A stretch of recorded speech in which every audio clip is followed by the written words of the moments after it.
Good afternoon and welcome to Tesserarian Tales presentation of the Bookhounds of London.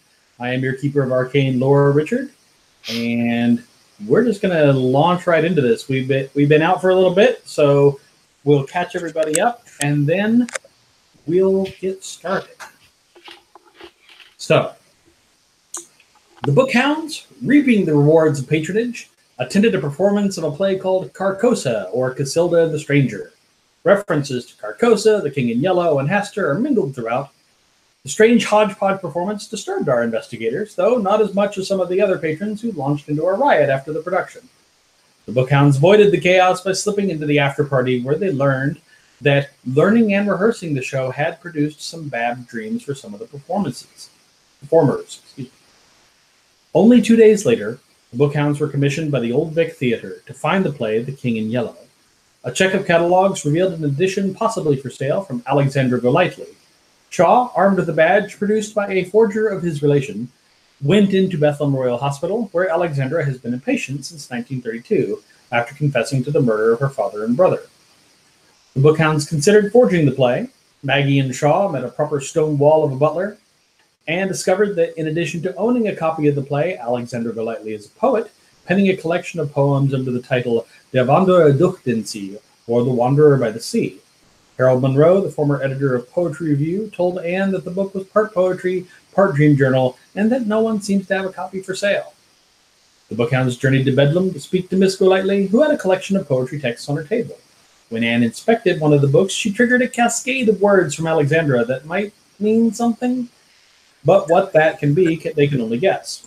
With Maggie borrowing the annotated poetry book off of Alexandra's table, the Bookhounds dashed back to their shop. So, you disperse that evening, resolving to give some thought to what you've seen, what you've heard, consider what to do next, and get a good night's sleep. Everyone except Miss Bailey. Miss Bailey. Yes. As you sleep that night, you have the most peculiar dream. You walk into the new Scala Theatre, but you are all alone.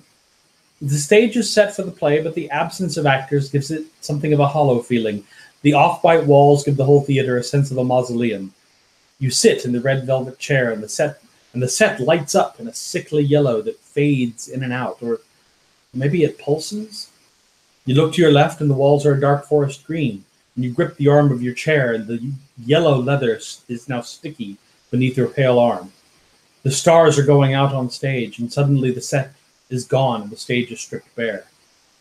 To the right, the brown wall is now the paneling of a home you visited ages ago. It's out of place here. On stage, a piece of space hanging in the upper left corner of your vision is gone, like God took an eraser to it and left a jagged piece of nothing. And the child is on stage. And then it's not the child, but a fetish, child-sized. It's grotesque. And now there's something else, a sweet, fetid smell on the air, like rotting fruit. You look up, disturbed, and the stage and the set and the theater is all gone, replaced by a large, poorly lit room with a dirt floor. You stand with others.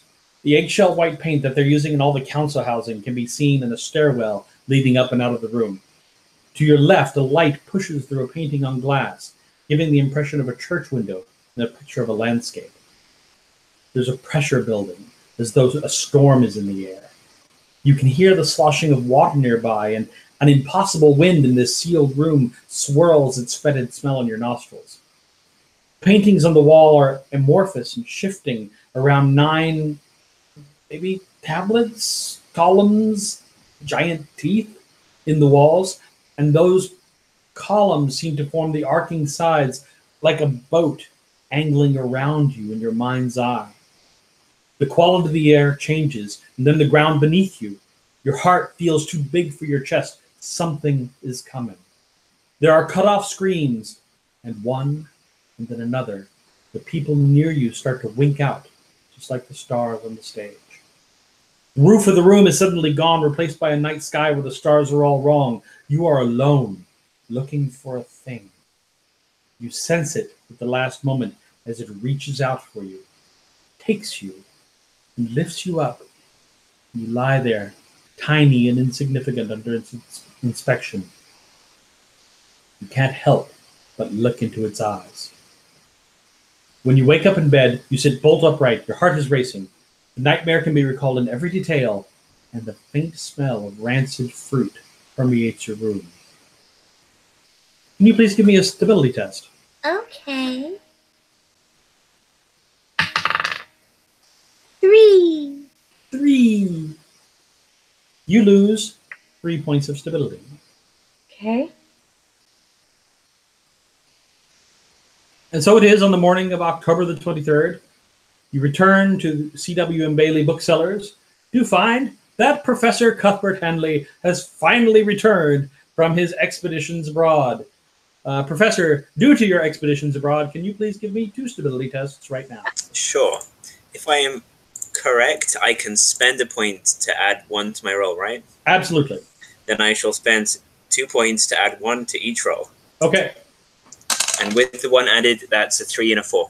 A 3 and a 4. Okay, so you pass one of them. Great.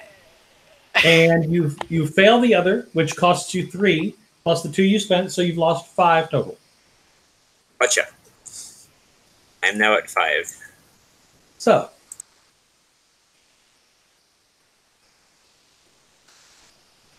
we know that Maggie is usually the last one to arrive, late as she is. Alfie is there first thing in the morning, dusting the shelves, organizing the books.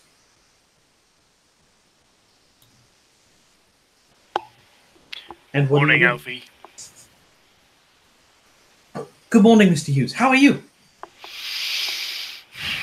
Surprisingly well. You're looking fit. Thank you. I see you're keeping busy. Idle hands.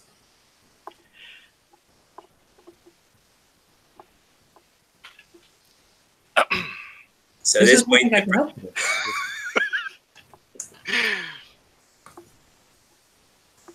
Good morning to you. Good morning, Mum. Morning. So at this point, the professor comes in, slightly suntanned, and acts like everything is fine. Good morning, everyone. Put the kettle on, won't you there, Alfie? Good morning, sir. Yes, of course. Professor, welcome back. Thank you. Thank you. I trust all is well? As well as, yeah, no, everything's fine. Oh, but most excellent. And you, Miss Bailey? Anne looks up from the book she was sort of absently thumbing through, seeming distracted. Yes. Of course. Everything's fine. Oh, wonderful. We're in the midst of a job. Right now? Well, it's a bit early. We've got a commission. I'm not a mind reader, Hughes. Yeah, all right, okay, all right. It's a play, actually. It's called The King in Yellow. Oh. Carcosa, something. Now that would be the rewrite that we saw. Yeah, you know, we did see that, yeah.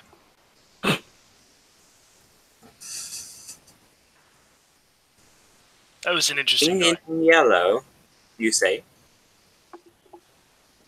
Yep, So out of character, from the copy of Nameless Cults that we have, are we familiar with King in Yellow as an alias for the unnameable one? Professor Handley, are you using Cthulhu Mythos as an investigative ability here? Yes. All right. Please mark off 1 sanity. Okay. And Goodbye. down we go. Yes. The King in Yellow is, in fact, one of the many names of a being that is referred to in the text as the Great Unnameable One, also referred to as the Feaster in the Dark, or possibly Haster, but you're not sure if that's a name for the being itself or where it lives. The text is not clear. King in Yellow? That is what I heard. That's right. Well, Ring a bell. you're not working for that Dives again, are you? Not this time. You're not playing a trick on me, are you? Is there something wrong, Professor? That would be very cruel. No, I'm afraid not. This is the job. Perhaps I should have stayed an extra week in Morocco. I understand perhaps why you think I might do such a thing. Miss Bailey, on the other hand. But you could be playing a trick on her as well. Oh, sure. Con artist that I am. Yeah, Well, exactly. Yeah. Okay. Well, okay. I see your point. It's oh dear. No, genuine article. If this Why does this concern you so much? until recently, I might not have been certain that such a thing exists, but recent events put me in mind of this being exactly the sort of thing with what a respectable sort would not wish to associate themselves. Although, if it does exist, that is very curious. You've lost me. Yeah, well, yes. Miss Bailey, the King in Yellow is mentioned in one of the occult books, which Ms. McGill loves so dearly. Nameless Cults. It is an alias for one of these so-called paranormal entities, and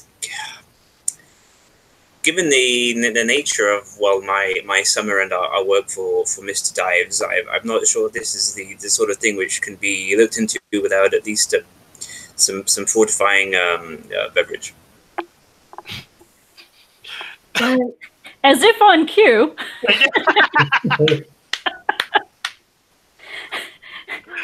Did someone say gin? Maggie enters into the store yawning and bleary-eyed and just heads straight over for the kettle and makes herself a very strong cup of tea and will like not even acknowledge people as she walks past. And comes back momentarily with a cup of tea and is sipping it, and she's finally waking up a little bit. So, seeing as Maggie is being Maggie, Anne will there will be a pause as she walks through, and then Anne will just continue speaking. There have been strange things afoot. Professor! Oh, good to see you. Thank you. Did you have a lovely summer? I had a summer and then an early autumn. The latter part was less objectionable than the former. I would not necessarily recommend South Africa, although the Berbers of Morocco, Algeria are very, very hospitable. What were you doing? Well, in the latter part, I was mostly brushing up on my my French and Arabic, actually. And do you like to cook? I have some wonderful recipes I picked up, but I'm afraid it's not in my interest. I should very much enjoy eating them again. No. No? Yeah. Shaw's giving him this face like... No. Well... Maggie, cook. Well, she is a woman. Oh! I bet you don't... Okay, sure, but... Not everyone has the skill.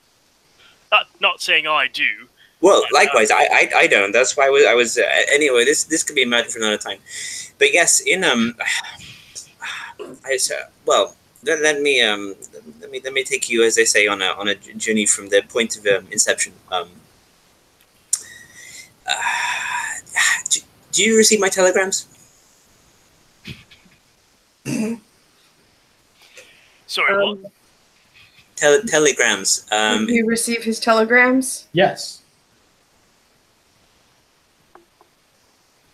Well, excellent. I believe that more or less covers the first half, on which we will not dwell too much. Safe to say that the late Dr. Fletcher's associates were most unwelcoming, and I had to make a very speedy exit from the southern part of the African continent, which may have been a blessing in disguise, permitting me, as it did, to travel to the far more pleasant northern half. But I think that he may have been on the verge of an important breakthrough, which could radically reshape our understanding of the nature of reality. Actually, Oh, The nature Yes. of reality. yes. okay. How to explain in layperson's terms? Now,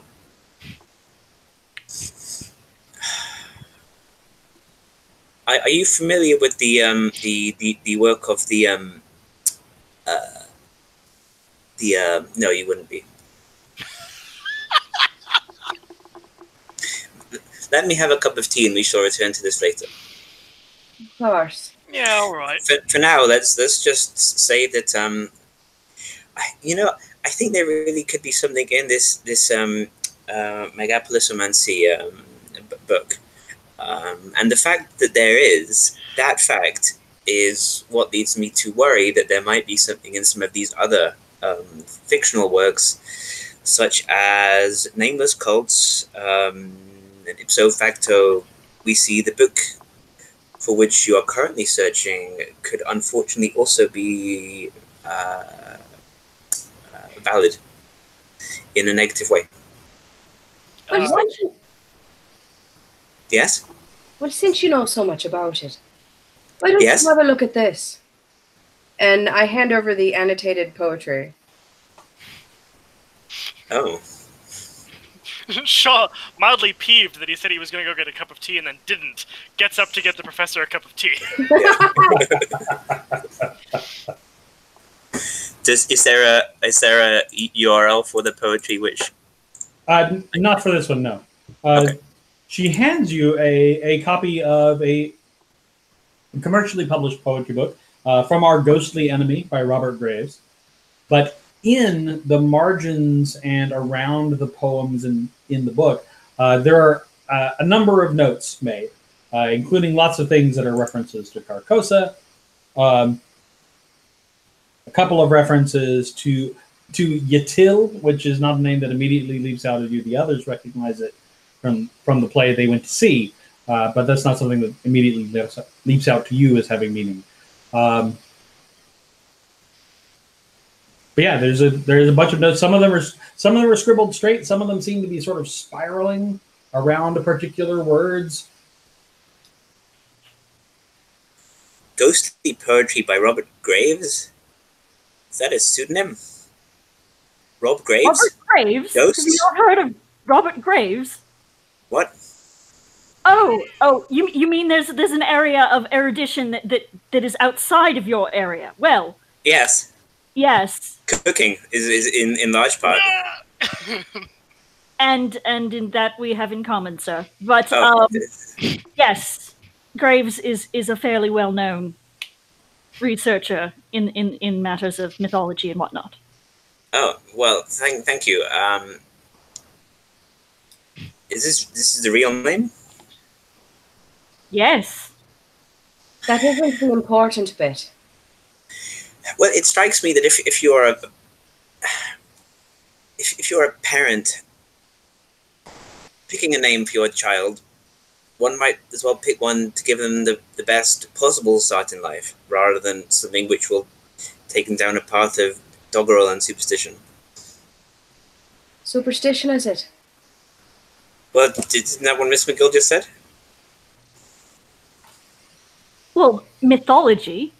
Yes. Weren't you just telling us that you discovered that some things you thought weren't real might be? That's entirely different. Except, yes, that is correct. Hughes, thank you for the tea. Yeah, sure. Yeah.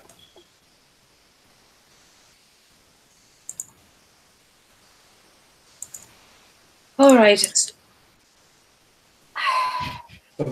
My Bookhounds with a cult. Either of you could apply it to the additional marginal text. Marginalia. Yes, Ooh, good word. and perhaps discern something about it. Very well. I shall do so. Would you like to use your skill, or would you like to spend a point? Having but one single point, I am just going to use my skill. Okay. So Maggie snatches the book from the professor. as you start gazing at it, and you grab and you eventually grab the book, and you start looking at things and flipping a few pages and then flipping back a few pages. There are conceptual connections happening within the way the marginalia is connecting different poetic thoughts to build some sort of spell. She was trying to use the poetry sort of as a basis to start working out a magic spell of some sort, a ritual. But unfinished. Correct. As far as you can tell. This is really weird.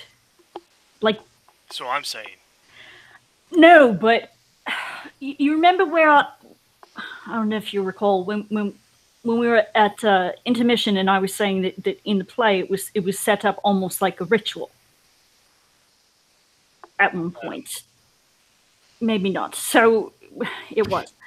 Anyway, this is almost like she was trying to put together a spell. Oh, spells is it now? Do we I have... know. No, I know, but like the way that the people that make spells try to make. How would you know? Because I've read things. Spells? Not spells, but things about. Stop it! She smacks Shaw. Ow! Oi! I've read things. Well, I know you've read quite a few things, I more know. than me. However, this is getting a bit absurd. Well, it's interesting, and I've done some of the stuff. Well, some of the stuff that I've done freelance, has been kind of weird, and just looking things up for it is Yeah, it's all a bit weird. All right, a bit weird. I'm sorry. Yeah, I didn't mean to interrupt. No, it's all right. It's all right. Did you sleep well, Maggie? Probably a little hungover, but that would explain it. She drinks some more tea.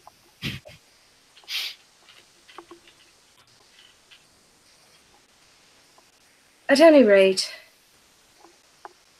we've accepted this job. We've said that we'll look. Well, that being our job, looking for books, we've accepted this job. That So, doesn't mean we have to find it.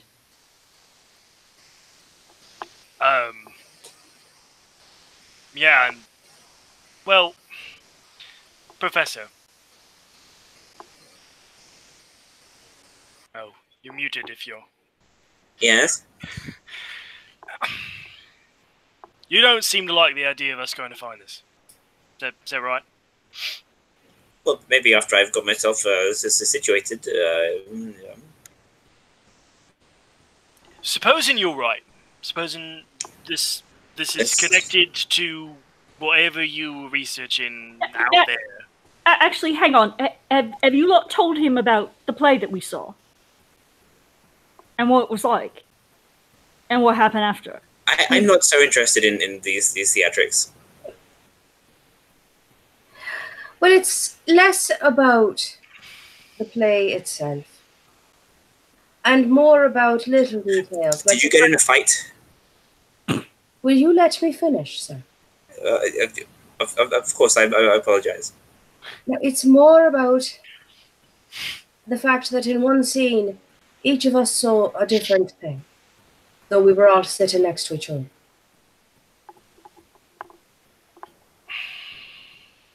I'm not sure I follow. Yeah, neither did I. Same. We were all sitting there, Yes. watching the same stage. Right. We saw different things. It was And there was some. not just different things on the stage, different things in the theatre. Oh, that's Yeah, very good. but, Forgotten about you.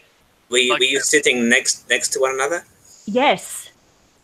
And different things happened. Different people were on stage, different, There were people fighting in front of us, or there weren't, and people left or they didn't. yeah, different sounds, different... Had you how do I put this delicately? No, we haven't been drinking! No, for once, no. Not yet. That came after. Anyway, okay. Let's putting that aside. What that's you saw different things, somewhat unexplained, and then. And then there was a riot. It was in the paper. How fresh off the boat are you? Well, if it's not scientific, he probably hasn't read it. Yes, exactly. No, I returned last night, but I chose not to traverse the city. It did appear in the Times on page 11. Anyway, there was the bit of the play that we all thought was different. There was the fact that, as I said, the way that it was structured was almost like a ritual, like leading up to the intermission, like when he pulled the robes apart and he had the symbol.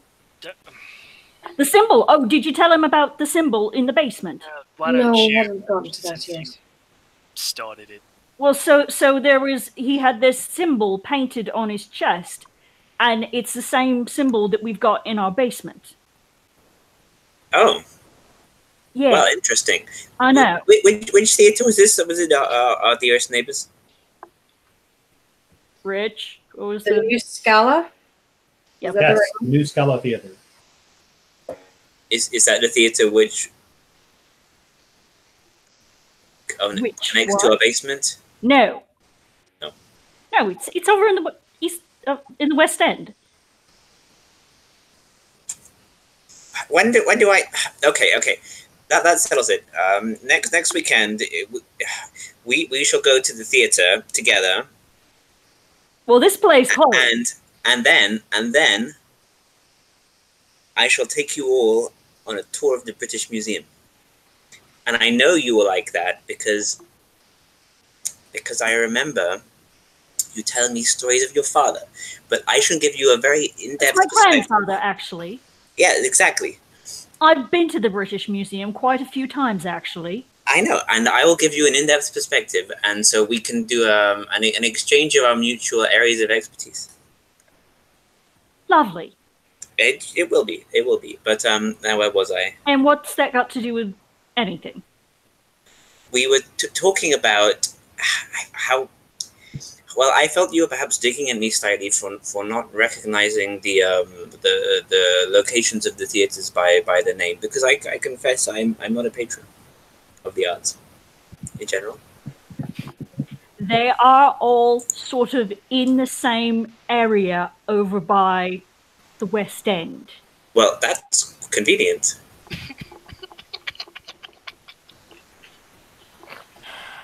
Anyway, the sign in our basement was involved in this play. It was. Quite prominently. Out of character, this sign is shown also in Nameless Cults. Yes, it is. Do I remember that? Yes, you remember because you remember Anne showing it to you prior to your departure. Oh, Back when you remember. first discovered the extra basement that no one knew anything about. Okay, and I also knew what it was called. You knew it was referred to in the text as the yellow sign. Okay. In that case, the professor will say, "You have seen the yellow sign."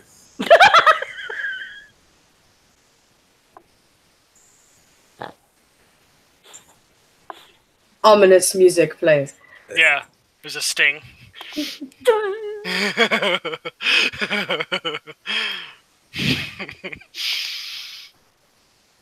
That's I suppose we'd seen it before, though. yes.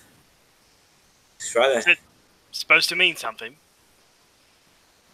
It is supposed to mean something, but it's one of these cases where look, it's in this book, but it's very difficult to tell what is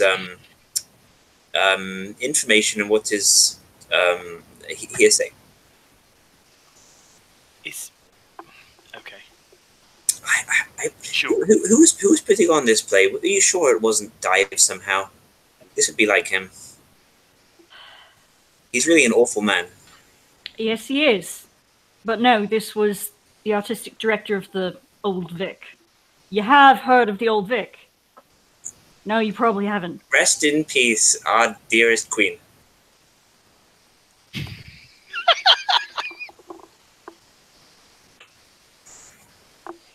Look, I've had a very long journey.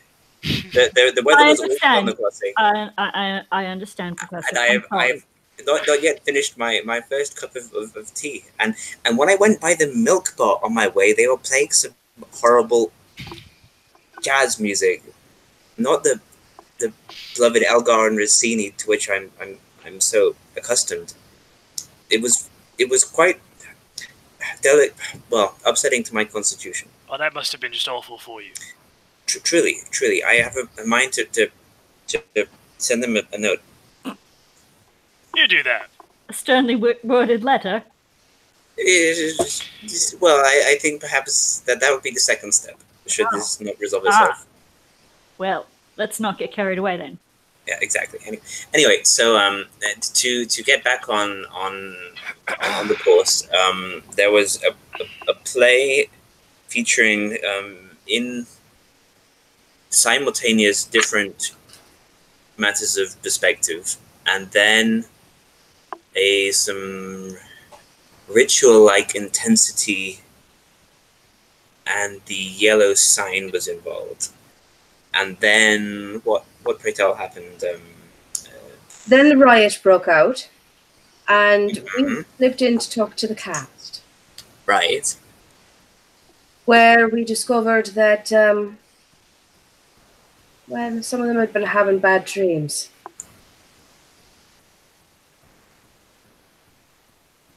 And when she says bad dreams, there's a sting in the music.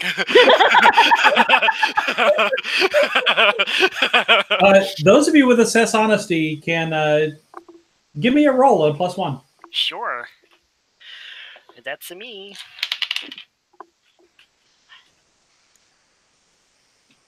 Anne is clearly, visibly upset.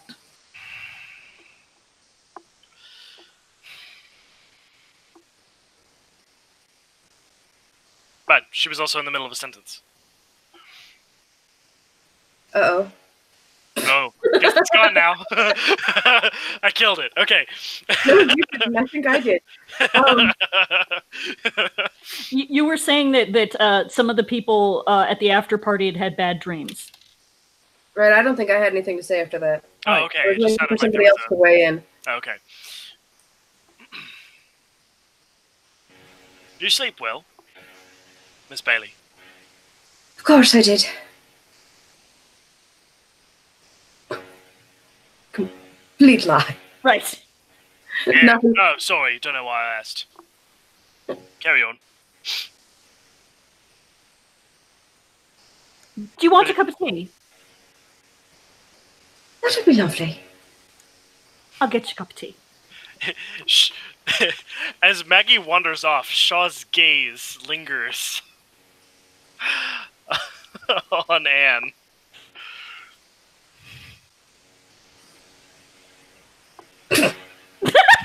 Anne glares back.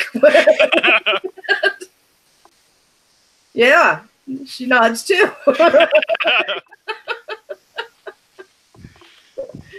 But her hand is in the pocket of her dress, and if there's a quiet moment, you can hear a slight clicking.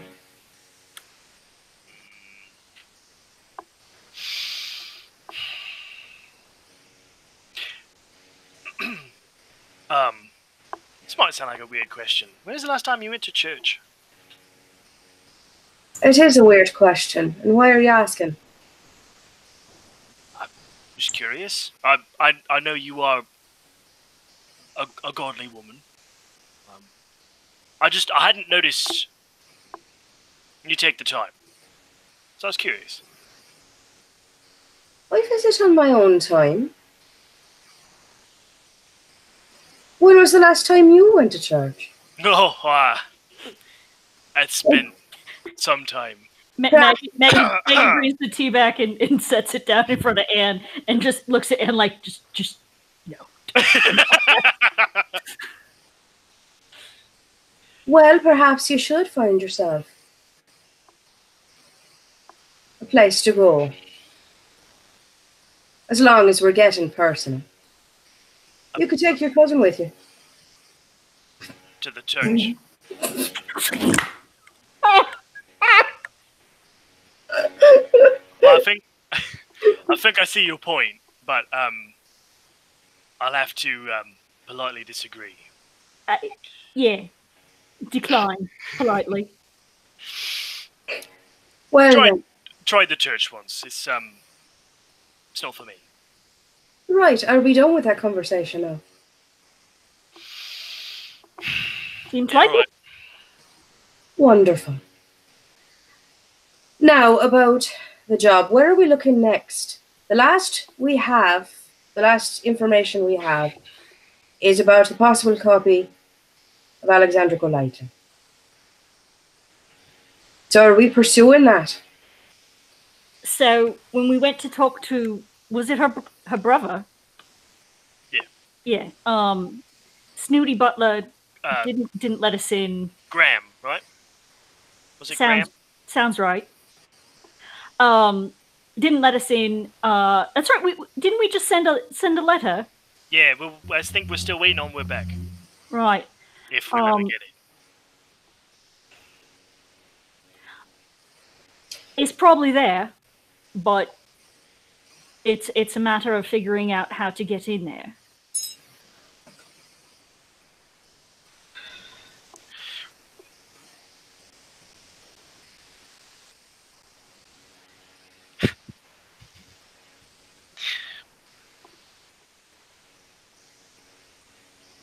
Well,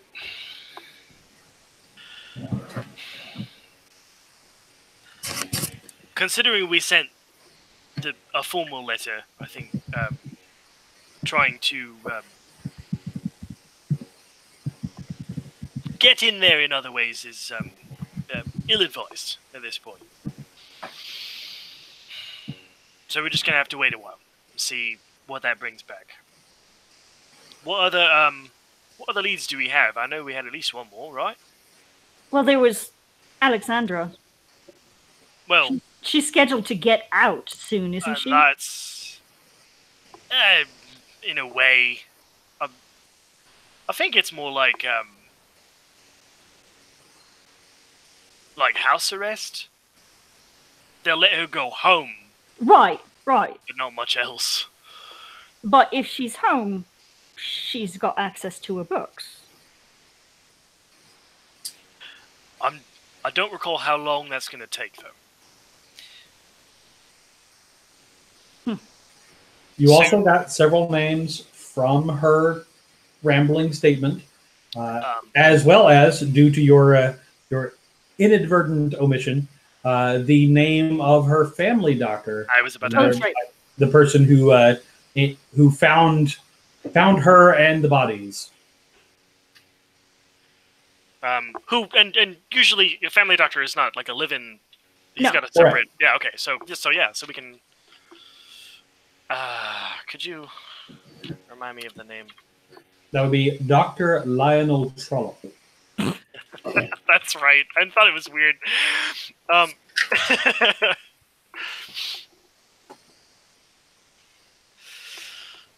right, Dr. Lionel. Got it.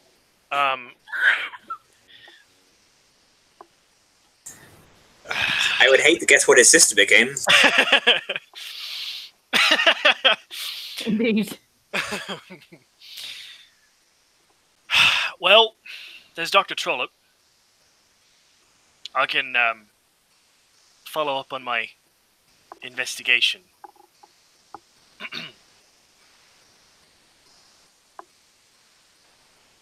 Yup. Right, so I'll do that then. And if you're saying something, you're muted. And she make pouty face. We're all still getting the hang of it. Well, if we haven't got any other leads, we might as well pursue that one. In the meantime, I'll perhaps make a visit to the library. For... Well, we've got this one historical reference to the play. What was it? In France. Yeah, 1933. And they burned the theatre and salted the earth. Right. They what? That seems a little extreme even for the French. No, but they did. They did. That really happened. That's a thing that actually happened, yes. So I thought I might, in the interest of just learning some more details, see if I can find any other references to productions of this play. Nope. Can't hurt. Well, I'm not sure that's true. Yes. You know, talking like that is part of the reason we're here, isn't it? I beg your pardon. Forget it. Don't worry. Okay, so I know that I know that it's the job, and I know we took the job, but we're going to eventually have to think about this, and I know that I know that it's down the road a bit, but we need to think about whether or not we're all right with somebody performing this play. Well, that's part of why I'm looking for more information on productions. All right. Figure it'll help us make a decision. And we could, I mean, I'm not even really sure where to start with it, but we could also, well, look into the history of this place, figure out what that was. Does anyone get the sense that our current client is not telling us everything? That he's not just interested in the play to get back at his rival playwright or whatever. Well, he does want to get John Gielgud back, but I don't think there's any chance in hell that that's going to. But beyond status, do you think this man knows what he's getting into? Because if so, I think that's worth looking into. Well, why don't you meet with him and find out? I didn't get that impression, but you're a better judge of character than I am. Right. I wasn't paying attention, unfortunately.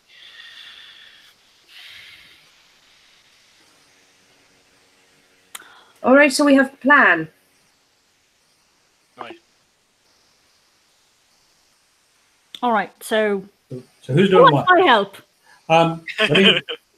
Let me move one part along. Sure. You have researched through library use all the information you're going to find extant on the King in Yellow and his performances.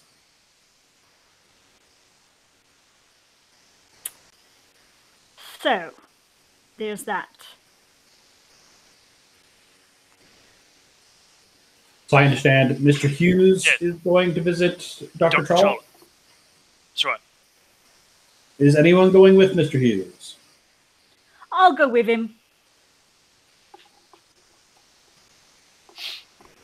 All right. Dr. Trollop is not hard to find.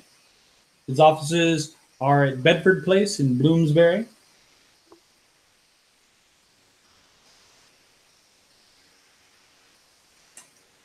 And you make your way over there. You pay respects. The housekeeper is the one to receive you, and she seats you in a waiting area, and says, and what may I say you are calling about?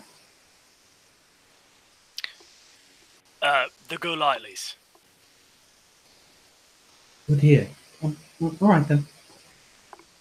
Hey, sure. I'm department secretary, right? Since you're here in an official capacity. Yeah. All right. You probably would have talked about this on the way over. Yeah. I was thinking once she leaves the room, just making sure. Because it would totally be like us to not talk about it on the way over and then be like, oh shit. A few minutes later, an older man, looks to be maybe in his early 60s, walks in, straightening his coat, sort of dusting off his waistcoat as he goes, looks up at you, goes, my name is Lionel Trollop, and you are? Shaw stands and offers a hand, pulling his badge out of the other, with his other hand out of his pocket.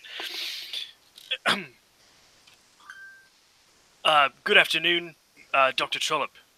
My name is John. I'm here with the constabulary. I have some questions for you about one Alexander Golightly and the situation there, if you don't mind. No.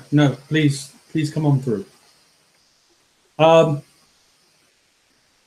Give me an assess honesty roll, Mr. Hughes. Sure. I'm getting lots of mileage out of this one right now. He seems tired, but other than that, maybe a little distracted. Bad dreams. He looks up over at the housekeeper and says, Mrs. Hughes, tea for 3. Cream, sugar?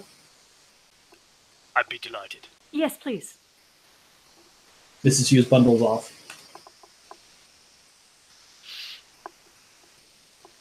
He takes a seat behind his desk. So, what can I, what questions can I answer? Maggie takes out a stenography pad. Ooh, nice touch. So this part I hadn't planned for. What do we need to know? Well, okay. So we can frame this in terms of she's potentially getting out, right? And is she going to be a danger to herself or others?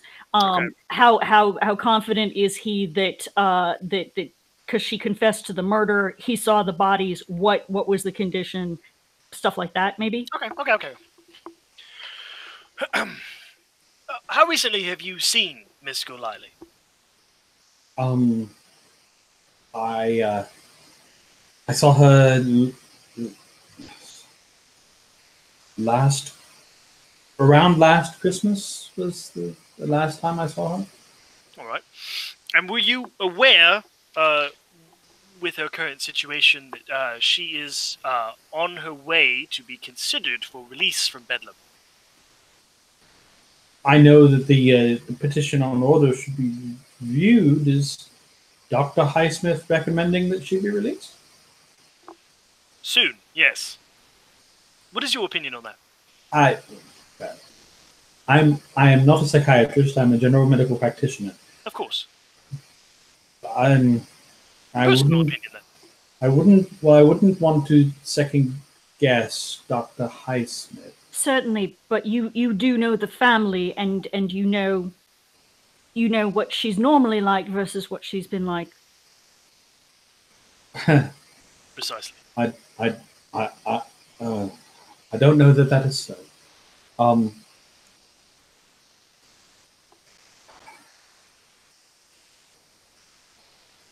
I mean,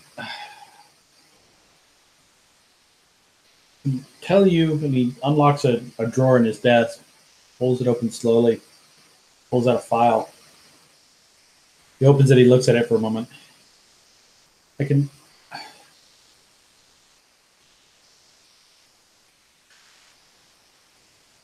This is my official statement. I believe it accounts for the best medical professional opinion that I can give. I was contacted by the domestic staff on the night of the murder, and I arrived to find Herbert Golightly dead and sanguinated. And George Golightly, Herbert's son, had been attacked by some sort of sharp object, like an axe, wielded by someone probably in the grip of mania or a particularly great strength.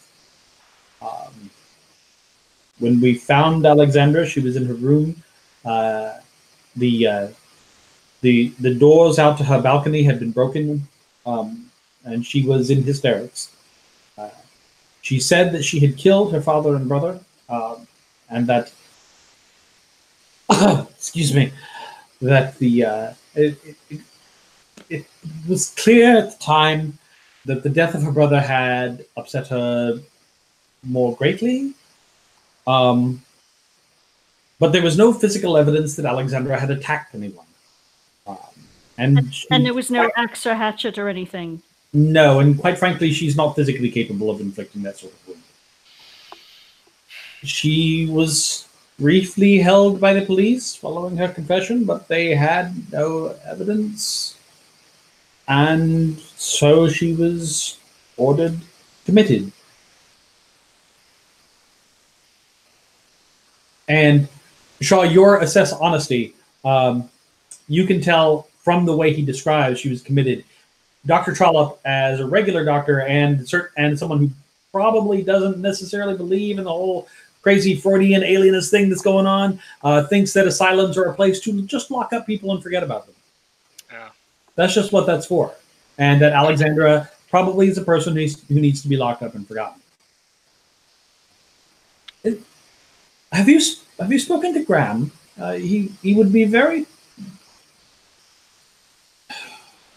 Stress is the wrong word. He would be interested if it appeared that someone were going to release Alexandra. He was indisposed when we called on him before. I see. I plan to try again soon. Although if you could put in a good word, I'm sure that wouldn't hurt. That would be wonderful if you are in touch. I would be happy to. Yes, of course. Yes, I'll send word today.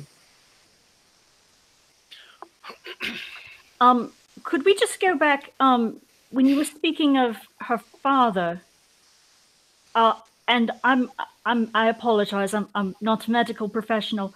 The term exsanguinated, does that just mean that he had bled to death from wounds?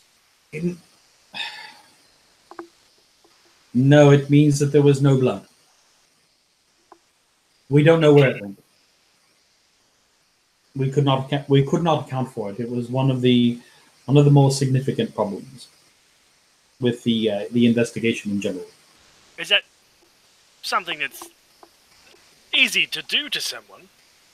I mean, like, how would you even do that? I I don't know that I am in a position to speculate on such things. But you're a doctor. I am not in the habit of exsanguinating people, as that seems to be the opposite of medical assistance. Of course. Understood.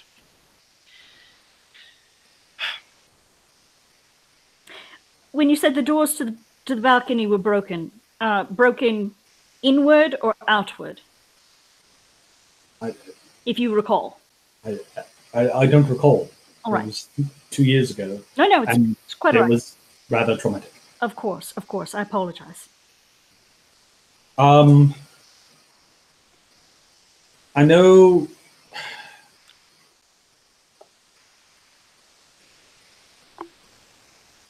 No, I'm sorry. I think I've said enough, and were I to say any more, I'd be risking the confidentiality of the relationship between myself and my patients.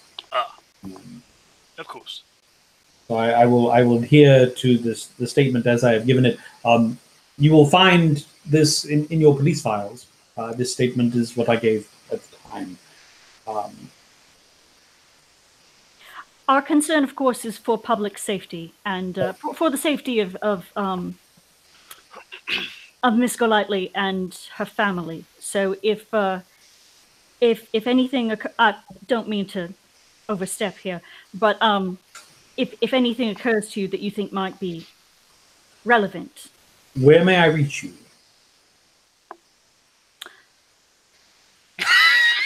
So, well, no, we had this. So is this a preparedness thing for Maggie to have already made up calling cards? We already had because we give our number to the yeah, but you didn't have like a card, did you? Oh no, I mean I guess not. Okay, we can just give him a, I mean, what, a number of the bookstore? Yeah, it's probably not good. So you could do a preparedness roll to have an address worked out, an address and phone number worked out. Go ahead and give me a preparedness roll. Isn't that just spend? No, that is not an investigative ability. Oh, no, okay. But you should spend. You should spend. But I will. Yeah. let me look here. Preparedness of 6. I go and spend 3 on this. Players have the player characters have lots of preparedness. Players, however, yeah. All right, so spending 3, and I roll the 4. All right, so you immediately just dash off a card that has a phone number and address on it. The address is a Dropbox that you can pick up from that goes back to the bookstore. Excellent. Yes. I will send the information along. If I think of anything that is proper. Of course, sir. Shaw gives him a big, warm smile and shakes his hand again, and then stands to leave. And you can see he's clearly thinking of something. Like there's something he almost wants to say, but feels like he probably shouldn't. And he escorts you both out, where you both make a sense trouble roll. Gonna get jumped. Oh boy. 6. Maggie. Yes. Across the street, down the road, because you've stood sort of at this angle before to watch Hathaway and Sons. Mm-hmm.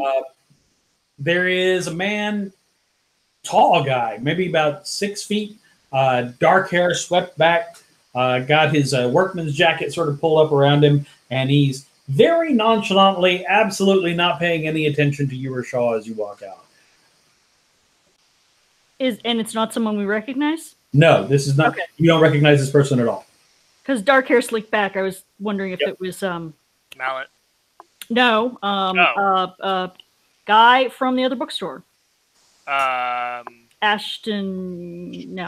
Drummel. Yep. That's right. Nope, this is not Mr. Drummel. This is a rougher looking bloke. All right. Maggie just sort of elbows Shaw a little bit and nods toward the gentleman. Takes a moment not to look immediately, and then kind of finds an excuse to glance in that direction. Oh. You think he's alone? Don't see anyone. Want to go have a word? Up to Can you? Shaw, like, cracks his neck? I guess we could. Or you could go on back and I could. If you're concerned about that sort of thing. No. Not concerned about that sort of thing. Oh, then come on. What? You start approaching him? Yeah. He walks off. Yeah, time for shadowing. Can you shadow someone when they totally know that you're there? I mean, You can. The difficulty is somewhat higher. sure. Alright. But, like, he didn't run away. He just turned and left, right? Yes. So this isn't a full-on chase yet. Right. So No, but you are going to roll against his stealth because he is trying to lose you. Ooh. Is there something better that I could do? Shadowing is just the first thing that came to mind. I have streetwise. Oh, can I use the knowledge to try and cut him off? I'll let you spend on the knowledge, and that will give you a +2 to your shadowing roll. Ooh. Pulling a Okay. Sherlock. There we go. Yes, exactly. Hell yeah. I'm into this. Okay. Cool. All right. So spend 1 from the knowledge. Spell. That would be great. 1 of 3. Okay, and then I will also spend some shadowing, since I just upped it with my experience. So we'll spend, let's say, 2 from shadowing. Okay. So totaling out to +4 to the dice. Gives me a 9. So, you start shooting through alleys, and the first thing you realize is this guy is good. Both of you, as streetwise, are like, this person is a professional criminal in all likelihood. But you are professional criminals. And so, as he comes out of an alleyway thinking he's lost you, and turns around, and both of you are standing there just pleased as punch, like the Bobbsey twins, innocent as lambs. Oh, hi. Starts.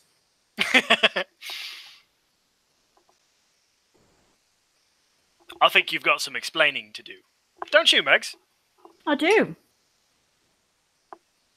I think you two. He goes into his jacket and produces a trench knife. I think you two are asking questions you don't need to. What I think. And I think if you start something right now here, he says, pointing the blade at you, Mr. Hughes, I'm going right past you into the lady. We understand one another? Oh, I think I understand you perfectly. Maggie reaches into her bag and gets out a knife and looks at him quizzically.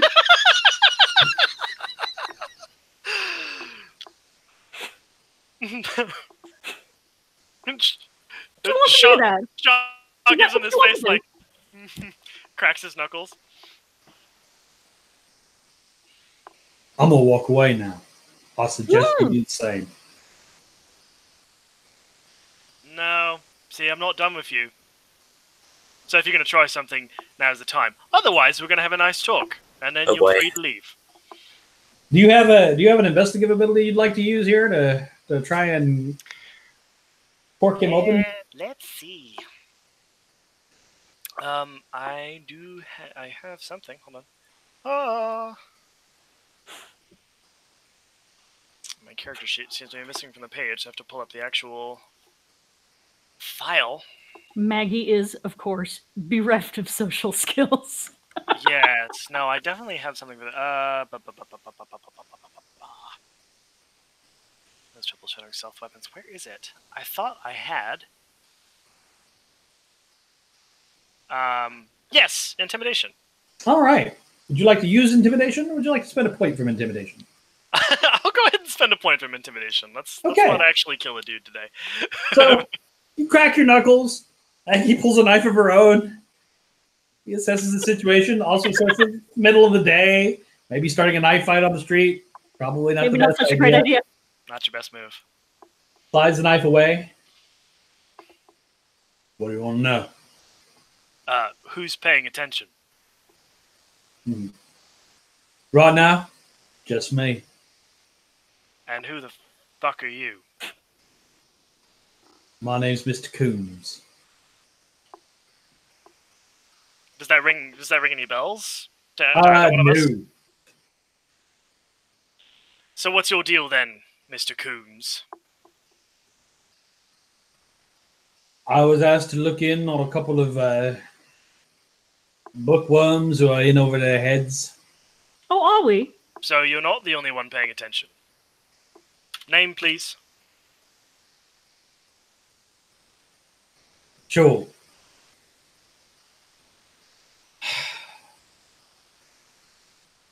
You can give me a fake one. I'll just find you later. Oh no. You want to go find Mr. Edwards or Mr. Leitner. That's entirely up to you. Mr. Edwards or Mr. Leitner? Yeah. Like Jurgen.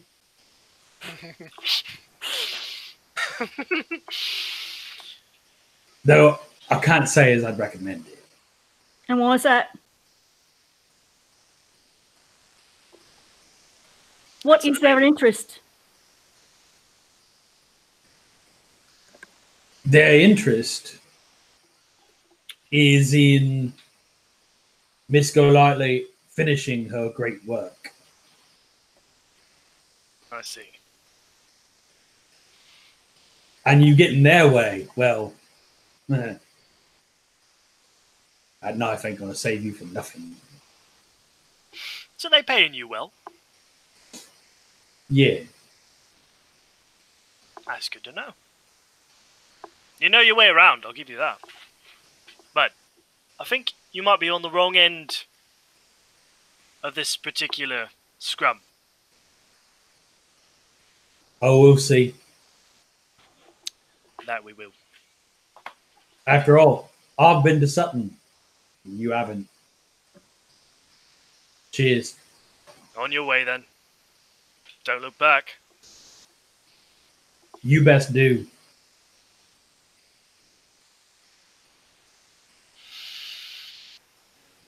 Let's get a drink. Yeah, the moment he turns a corner, all of Maggie's chutzpah just like drains into the ground.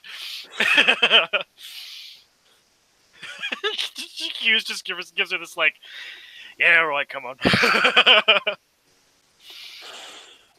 So, did he say, I've been to Sutton and you haven't? So he said. I didn't ring a bell with you either. Sutton. I mean, that's a place South London. Yeah, I mean, it's a... Yeah, that's a neighborhood in South London. Yeah, but that's like saying, I've been to Islington and you haven't. doesn't roll off the tongue as well either. Well, All right. let's go find out what's in Sutton after a drink. Yes, drink. So Sutton is far from central London, so it would definitely be a train ride, just FYI. Mm-hmm. Yeah, that might be a tomorrow thing based on how much time we spent doing this, but we'll see. All right. So That was fun. Yes. how about, while they're gone, I look for information on Miriam Quarry. Miriam Quarry. And what, if any, investigative abilities would you like to use to look up information on Miss Quarry? Well, I've got no place to start. So We can begin, I guess, with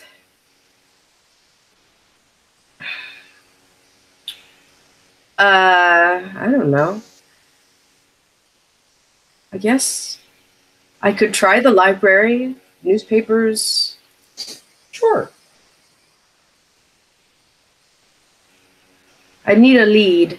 Once I have a lead, I have a skill I can use, but So,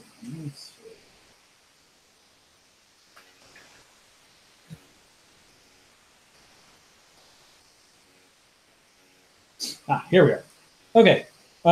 So, some library use and your ever present bibliography does reveal that Miriam Corey, like Alexandra Golightly, is a published author.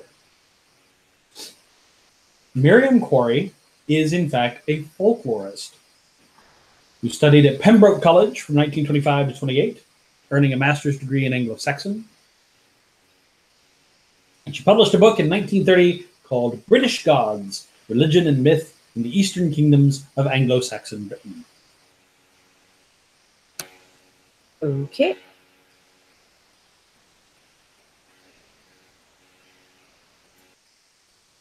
The card catalog says that its primary focus is on Celtic, Roman, Sumerian, and other gods believed to have been worshipped in southeast Britain from about 50 BC to 650 AD. Okay. Is there like in her biography, is she associated with any particular company, or is there Other than Pembroke College, no. okay. She was a member of the Royal Society, but that appears to no longer be the case. Okay.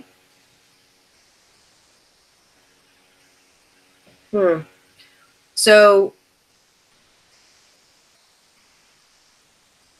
she received her degree from there, but she doesn't work there. No. Okay. All right. Well,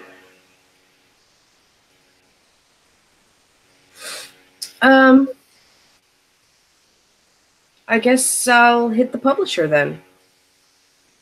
Okay. The publisher is Oxford University Press. Okay. I'm just trying to find where I can find this person or something. Okay. So you contact the press, and they inform you that when she resigned from the Royal Society in 1932, she gave no forwarding address. No one's heard from her since then. Okay. Cool. Well, I got nothing else right now, so. Okay. So rolling into the afternoon, our bookhounds regather themselves at C.W. Bailey's to compare notes and share what they've found. The professor has been drinking a great deal of tea. Maybe he's been reading the poetry.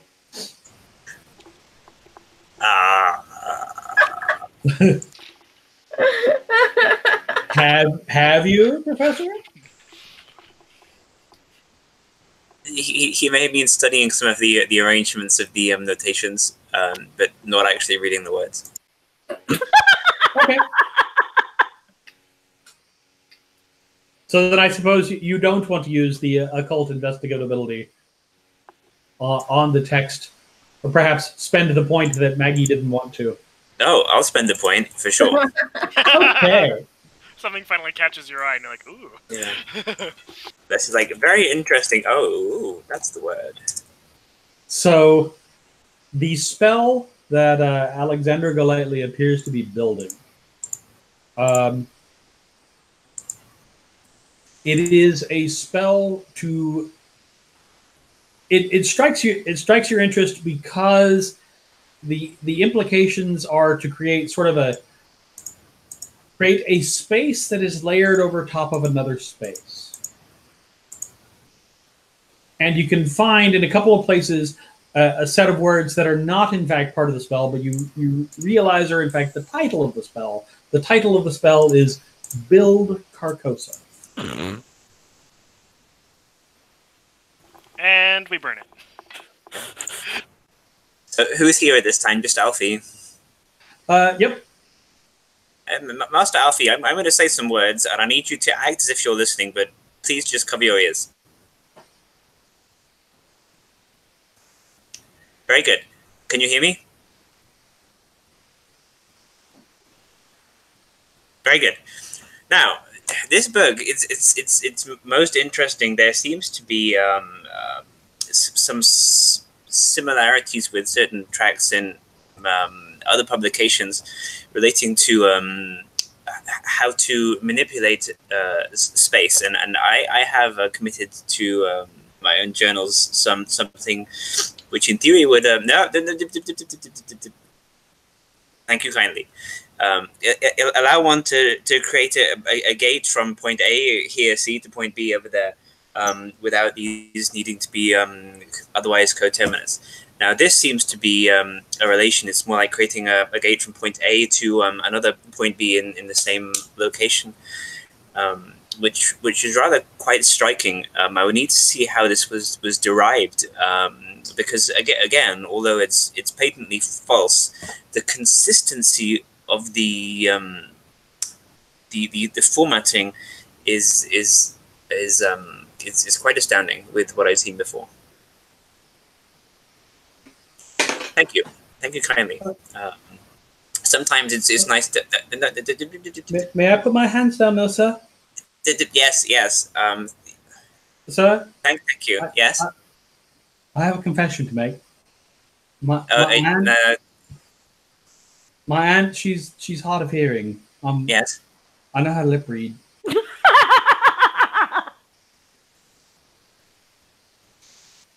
Thank you kindly for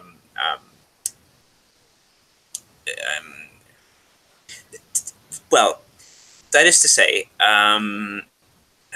you seem to be a very respectable young fellow, and frankly, some of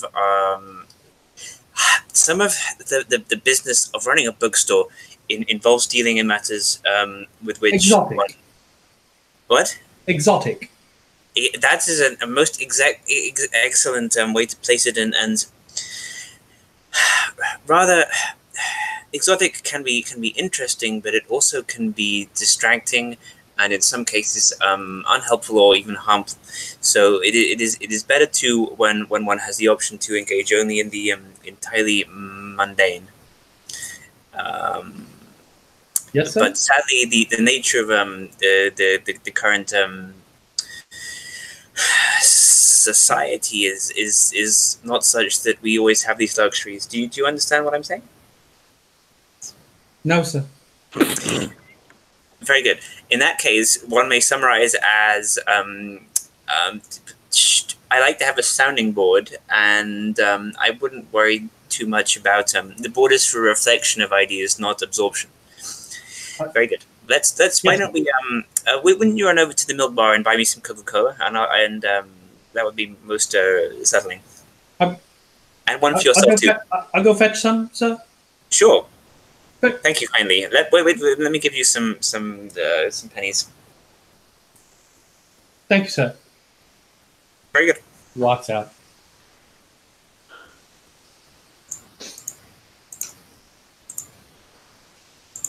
And you're all back at the shop.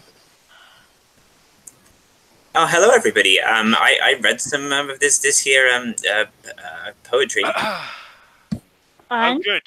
Are you nuts? Excuse me? Are you nuts? Are you off your rocker? Oh, no. Rather, No more so than before. this is this is not a book of poetry so much as combined with the notations a magical spell, not unlike those we have seen before in other instances.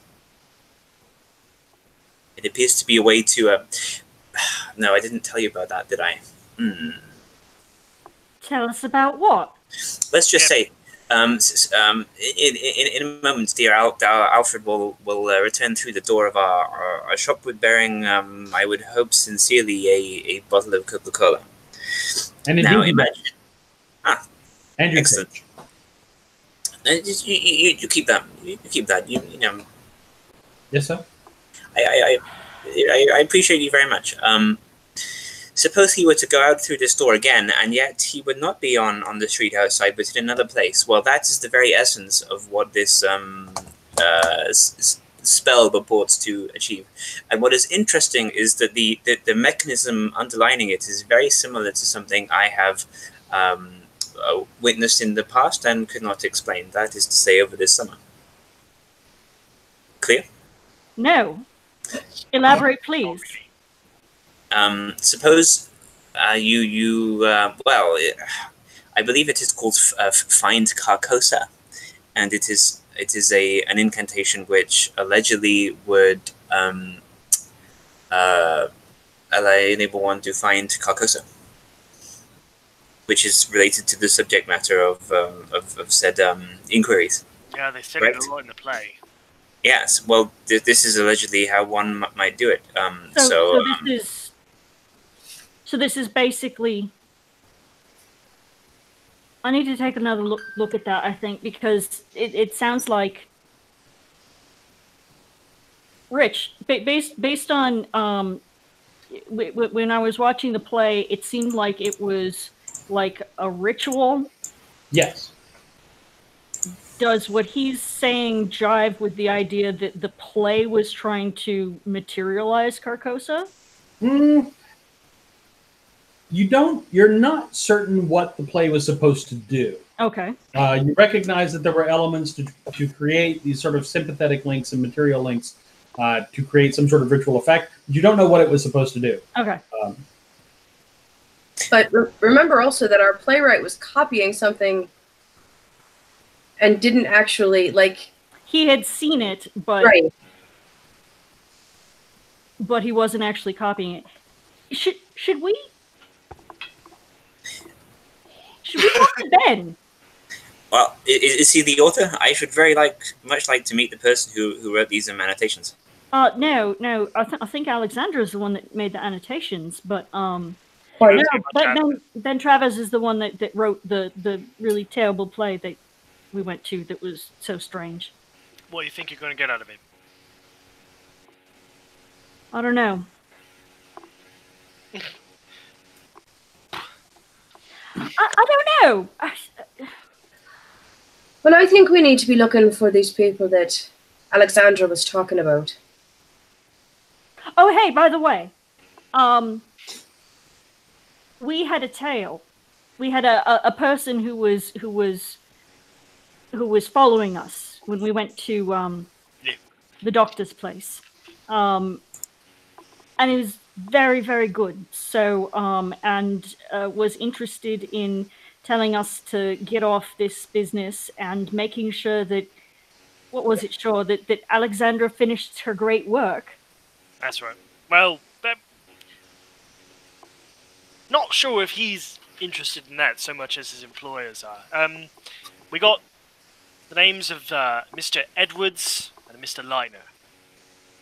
Those don't ring any bells. They didn't for me. Well, Edwards was one of the names that Miss Golightly mentioned. Was it? It was. Well, that makes sense. And bookshop owner, Yes? Mr. Leitner, could refer to a Thomas Leitner, who is a dealer in antiquities and the occasional book out of his home.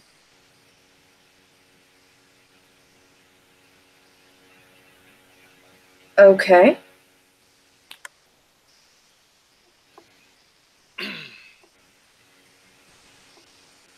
Well, now...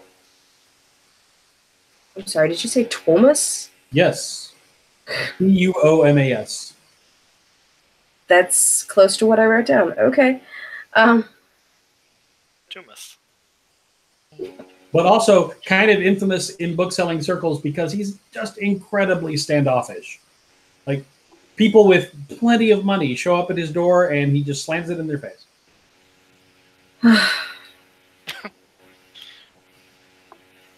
Well, I know of a lightener. Oh, Thomas. doesn't ring a bell. Well, he's a bit of a hermit, he is. All right. Well, it sounds like Sounds like he's been getting out a bit. yeah, that. Well, now this is interesting because I tried to find some information. We had a full name for Miriam Quarren. And um, she's a folklorist, published a book about British gods, and it's been missing since 19th. Well, not missing, as in someone reported her to the police, but Hasn't been seen. hasn't been seen since about 1932. But she's mentioned in our transcript here alongside Edwards. I'm wondering if the pair of them might be with Leitner. Could be. So other things we found out include that while Alexandra confessed to the murder, she couldn't have actually done it because her father was exsanguinated. Fancy word. Means no blood, apparently. All the blood taken out, but without any wounds. Yes, from the Latin. Yes, indeed, from the Latin. And her brother was murdered with an axe. So, and her doctor said that she didn't have the physical strength to have done it. So, Hang on. The author of this here tract of poetry, allegedly exsanguinated one of her family members and dismembered another. yes. Well, she didn't write the poetry. Yeah, she annotated the poetry. Right. She's the one that made the annotations, and she confessed to being responsible for the deaths of her father and brother, but the doctor says she couldn't have done it. So apparently she blames herself for whatever happened, but the reason that she's in Bedlam and not in prison is because she couldn't have done it.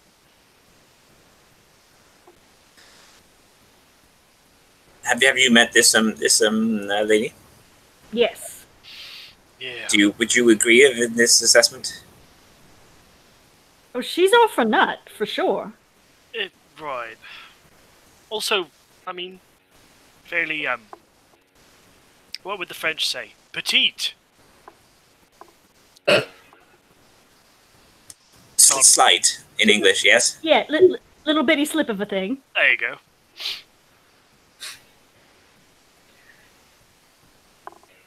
I'll hand over our transcript to the professor. Okay.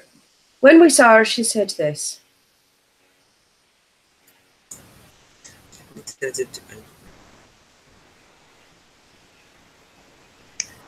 We told you.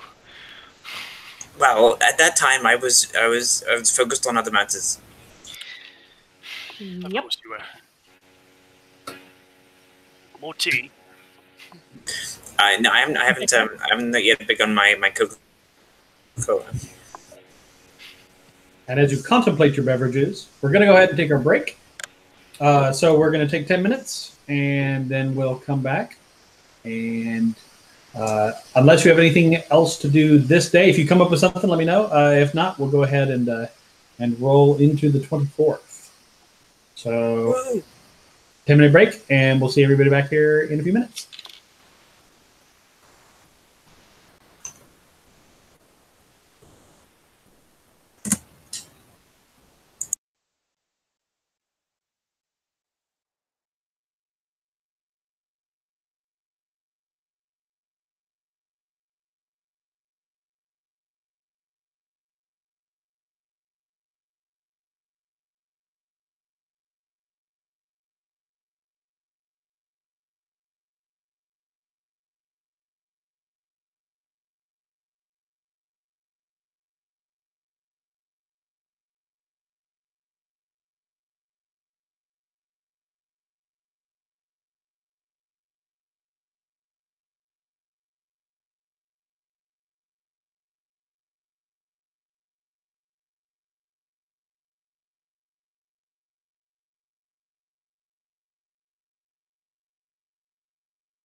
So, does anyone else have anything they want to do on the 23rd?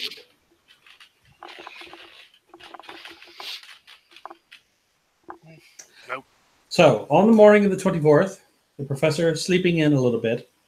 The rest of you, however, on your way to the shops this morning, hear the newspaper sales boys holding up their papers, crying, "Murder! Murder in St. James Park! Murder! Lionel Trollope killed on his way home! Murder!"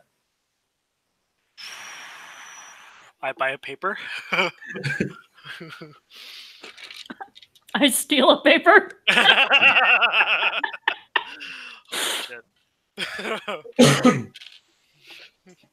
Indeed, Maggie just slides in right behind where Shaw is paying for the paper and picks up one, puts it under her arm, and the two of you start walking off. Like, whatever. And sure enough, front page news: Dr. Lionel Trollope stabbed in St. James Park.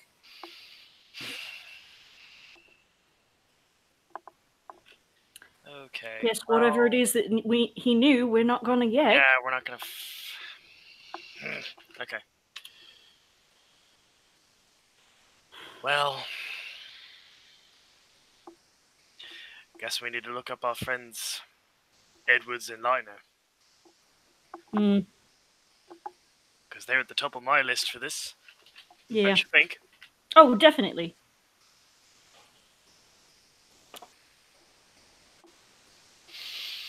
However, Shaw, as it happens, your Dropbox that Maggie has set up for you for letters, Yeah, good. I was just thinking that.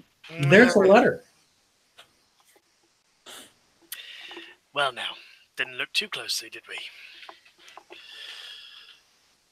Okay, well, so he tucks that under his arm with the paper and heads to the shop. All right. We don't do that on the street. And the letter in question is in your messenger thread Ding. when you have a moment.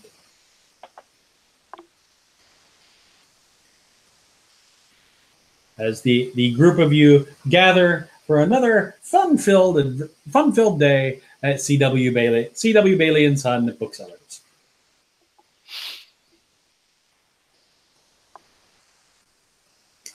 Miss Bailey. Yes? You have the exact same dream again. All right.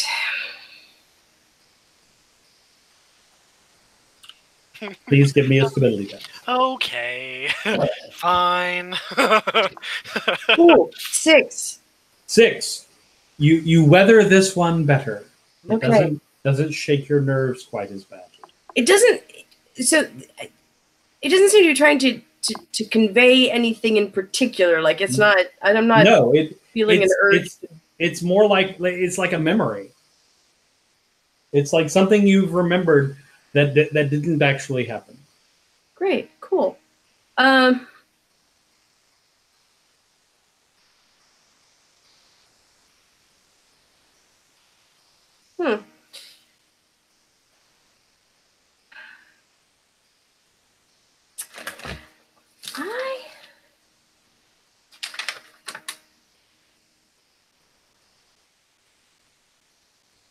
talked to Camilla, the actress playing Camilla. Yes. Let's see. Can I?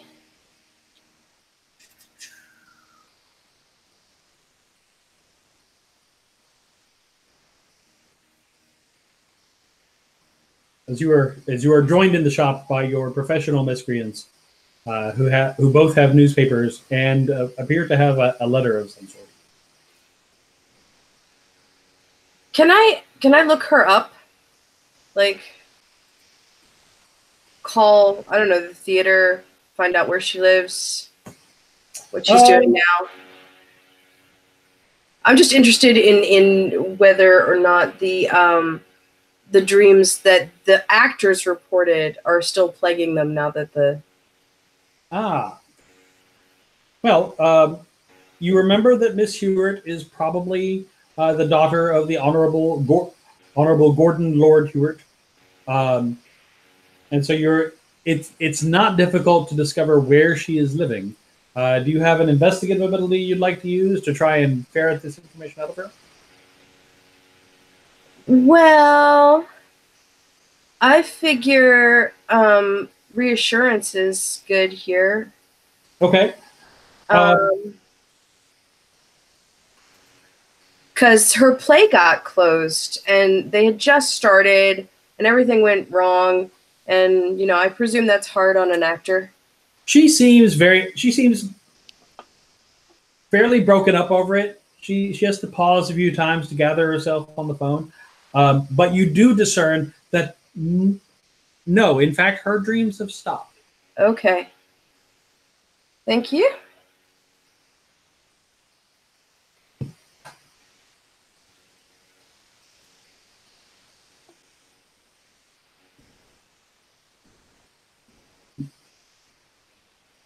Professor Handley, you drag yourself in this morning to find everybody sipping tea. Looks like a couple of people are reading newspapers. The newsboys this morning were crying about a murder that took place in St. James Park last night. I'm sorry I'm late, everybody. I was my very polite note about the music at the North Bar was not received in the spirit it was intended, and well, let's just say there was some they're still playing the music, which anyway. Oh, you have tea. Excellent. Alfie wanted me to. Thank you. Yes, of course, sir.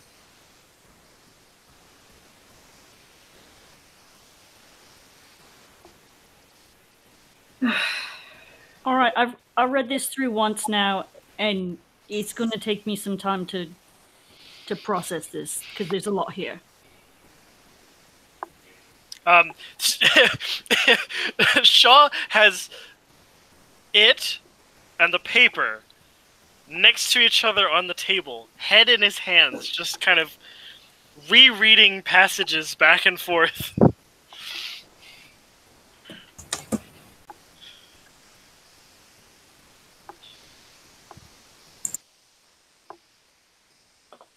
Pulls out a flask at some point. Mr. Hughes. You're muted, Anne. It's probably for the best. Yikes. My friend that way. Yeah, huh? What's it? What? Is there something? Somebody say my name. Yes, you appear to be reaching for your flask at this early hour. Yeah, well, I need it. This makes sense, and I don't want it to.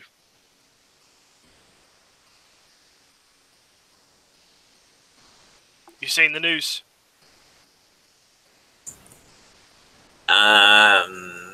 No, of course not. All right. There was a murder. St. James Park. Oh, goodness. Named Dr. Trollope. Ring a bell? Yes, that's the very doctor you went to see yesterday. Man we went to call on. What about him? Well, he's dead, Professor. Oh, he was the murder victim. That's a trifle strange.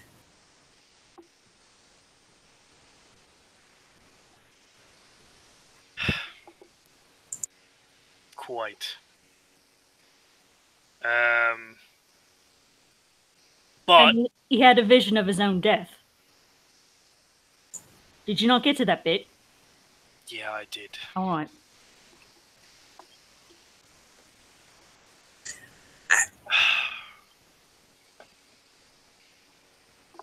I mean, that's not the only. That's the big. There's more. There's more that makes a little more sense and is less gibberish. Chollop, as you probably gathered, was the family doctor for the Golightleys. He seemed to think that she was somehow under the influence of this Mr. Liner, who Miss Bailey seems to know of. Mm-hmm. Mentions his place in Islington and seems to imply that he's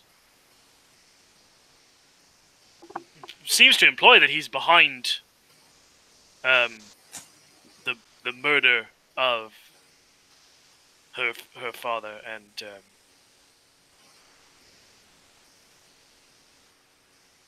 I'm sorry. There's a lot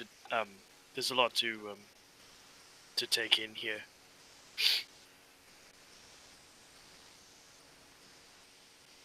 It's very revealing. Yeah, we should. Mr. Vincent Tuck is someone we can.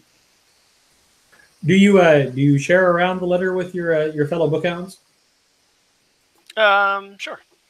Okay, it is in the messenger thread for anyone who wants to see it.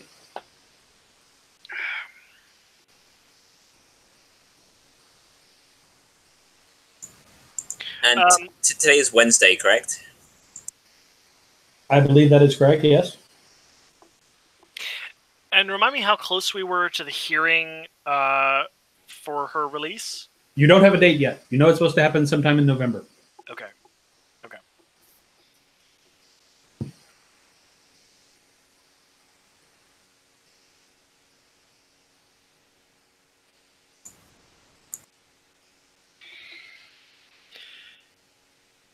So it stands to reason that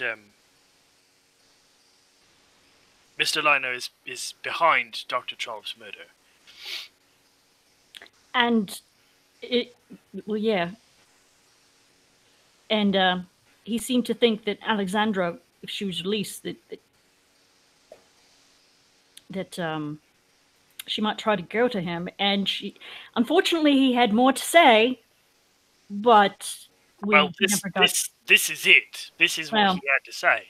Well, no. I will tell you more of the grounds for my suspicion for Mr. Leitner, should you consent to that meeting. Oh, you're right. No, you're right. At the risk of sounding a little macabre, go on. You mentioned that the murder took place in St. James's Park. Yes, that's right. We could go just take a stroll down. Well, I don't know what we're going to find because we've got a very clear description of. Yeah, and they've probably taken the constabulary probably has. Well, yeah, if it's in the paper, it's already been dealt with. And anything that we would. But if you want to go down and look at the bloodstains on the street, then I guess you can. Precisely. Okay. Don't go alone. Let me go with you. Well, I would be most appreciative. Yes. We don't know who's going to be watching to see who shows up, and considering that this person already had eyes on us when we went to see Dr. Trollop in the first place, I can only assume that they'd be interested in seeing who shows up sniffing around after the fact. So don't go alone. Well, you shall be with me. That's damn straight. Not that I doubt the prowess of our constabulary, but it occurs to me that Keen Eye is accustomed to certain things, might find certain things which considering I've ducked the keen eye of our constabulary a few times, I think I have some concerns. Quite.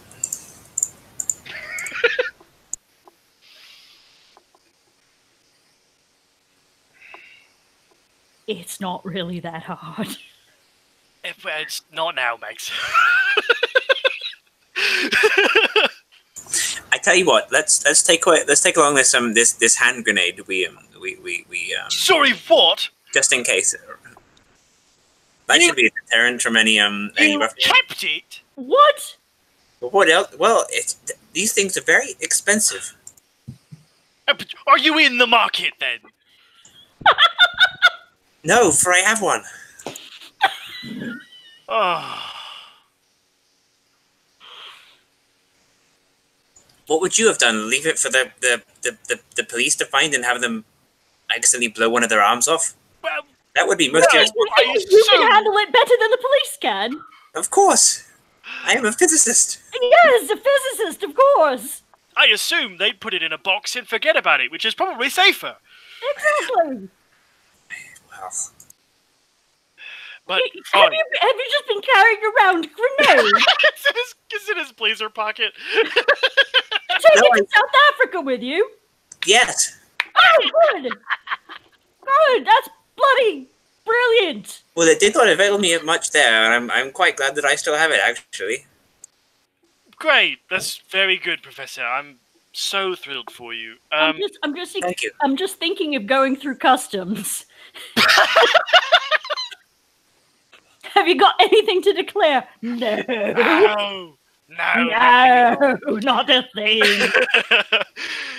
Instruments. All right. Well, if it makes you feel safe, fine. But don't whip it out or anything. One does not whip a grenade out.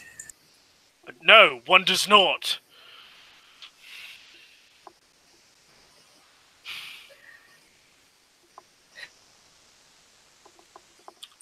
Maggie, if you're not busy, while the boys are out taking a stroll, Yes, Mum. I thought we might do so as well.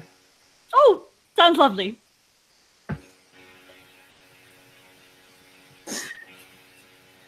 Anne is not elaborating at this time. All right. And like that, everybody takes a moment, finishes their tea, and wanders out. Alfie goes, No, Alfie, mind the shop. Yes, ma'am. Yes, ma'am, of course. Yes, what can I help you with? Oh, yes, 17th century military maneuvers. This way.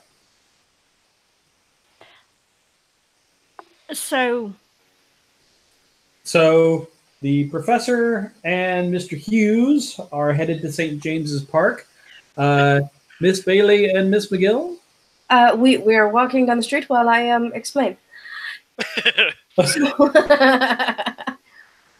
So I noticed something in that letter from the doctor. yeah, That he had a copy of her poetry. yeah. Well, he's deceased, so I don't think he'll be reading it. Yeah. Well, I would like to. Oh. Yeah. We can make that happen. And if that proves fruitless, we can also go ahead and stop by and see this Mr. Tuck. So here's the one thing. I'm not so good with locks. That's kind of what Shaw does. Well, let's see what we can see. All right. We'll figure it out, and if it, Mhm. as I say, if it looks like that won't be availing us anything right now, we'll take this other track. You haven't been able to track down any of the books of poetry? No, and I find that odd. Yeah. Sort of like there being no copies of the play around. I find that less odd, given what we know about it. Keith, what do you want to say? So now I'm not so sure splitting up the Wonder Twins was such a great idea, huh? I know, right? I thought this would keep you out of trouble. So, Miss Bailey and Miss McGill wander their way over to Longacre, where Mr. Trollop's house is. You just knock on the door. Well, this isn't really my area. I thought you might observe. Well, no. I mean, it sort of is because being someone who buys books, you could be there to make an offer. Oh, well, right. And I wasn't looking to pay for it, that's why I brought you. Well, But all right. but it would get us in the door, and it would let me get a sense of the place. Well, I won't ask about that book then. Fair enough. I'll ask about medical texts. Oh, Maybe- excellent. Yes. All right. Up we go. We will, in fact, knock on the door. All right. About a minute passes. The door opens, and Maggie, you recognize Mrs. Hughes from yesterday. She is dressed in all black. She looks like she has been crying all evening. Oh, good. You got the letter. Oh, good. Yes. Can I help you? The police have been. I spoke to Detective Sergeant Garvey this morning. Yes. I mentioned you. He didn't seem to. Well, I'm sure it's nothing. How can I help you? This is a good friend of mine. I just we happened to be discussing the tragic events, and she's actually a bookseller. And well, please, Anne. And gives Maggie a little bit of side eye. But my name is Anne Bailey, and I've heard of your loss. My condolences. Thank you.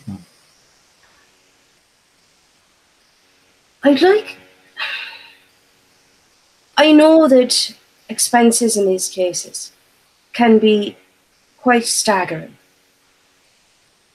And I'll be hoping to help you out by taking some of the books, the medical texts of his off your hands. I know it's a bit early, but we happen to be in the neighborhood. I know it's very... No, but I understand. Please come in. I'll show you to the library. That would be marvelous. Wanders through. I just mailed that letter from him yesterday evening. And then I just don't know what to do. Oh, it must be quite hard on you. And she leads you into a rather well-apportioned library. You see a large number of texts on the walls, a couple of books scattered on the desk, including a small white volume of that you have heard about before. So Maggie will wait until Mrs. Hughes is having a good sobby emotional moment, which to Anne will help with. Okay, right. You have an ability you'd like to deploy to make the poor old woman cry. Well, it's less that I am making her cry, and more that I am using oral history to get her to talk about her life with the good doctor. Ah, well. She regales you with stories of the doctor helping all sorts of people, and that he hasn't been the same since Miss Golightly went away for her rest. And that he was complaining of overwork, but he knows something happened during that last visit. She doesn't know what. He won't talk about it, but it bothered him and bothered him to the day he died. And meanwhile, Maggie makes filtrol. Mm-hmm. Oh, spend. I will spend 3 on this because it would suck. 6. All right. One moment the book is there. One moment the book is not. Any other good books? Right. So while we're here, at some point in this visit, we need to use like bibliography or something to. So a quick scan of bibliography. Medical texts are actually worth a pretty penny. Yeah. So you have 2 options here. One, you can tell her how much it's actually worth. The other option is you can do what's called spiking the collection, where you tell her it's worth a lot more than it really is, so that if anyone else shows up and offers a real amount, she'll turn them down.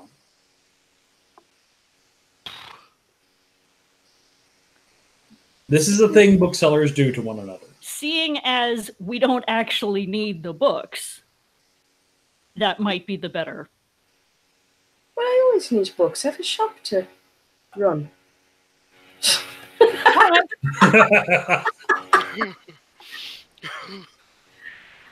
However,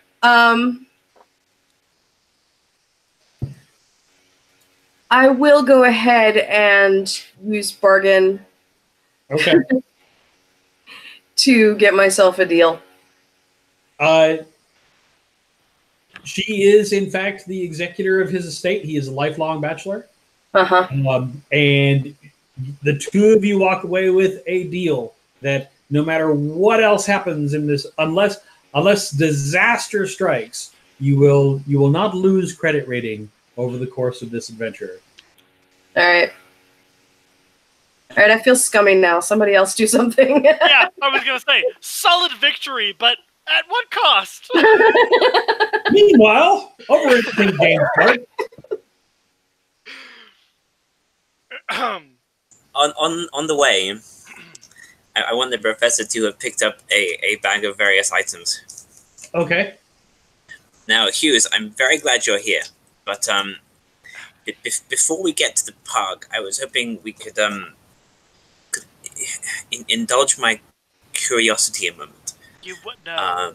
No. As Hughes. All right, go on. Fine. Well, some of these reading materials, they make a lot of sense where they shouldn't. A feeling I'm sure you can appreciate, and I would very much like to try out something I read in this in a totally safe way. But I would like just a witness to assure myself I'm not confusing myself. I mean, all right. Okay. What right. can you so, hold on, because you have a tendency to do this thing. I have never done this thing before. That's the point. No. You have you have a tendency to do this thing where you say a bunch of words really fast. Yes, communication. Yeah. Except it doesn't work, does it? I don't follow. Of course not. No, you have this tendency to say these bunch of words really fast, and then you look at me with this face that's like, yeah? And I'm like, no, I don't know. So, slowly, gently, tell me what you think is going to happen, and then do whatever it is so that I can tell you if it matches. Yeah? Very well, yes. Okay. So, let us repair to, well, we can in fact use the fences of the park themselves to test this. Okay. So let us find a spot slightly away from the gate, as we do not wish too many passers-by to be interested. Over there. Anyway, in my pocket here, I have, you see, a padlock, right? Okay. Yes. Yep. Normal. Yep. And I'm sure you, though I will not say how we'll be able to open this lock. Should it be locked? I mean, I could probably get into it if I could probably do it, but... Excellent. So I'm just going to attach this lock to this fence post here, right? And I would like you to, in fact, verify it is locked and then open it for me. Are you serious? Yes.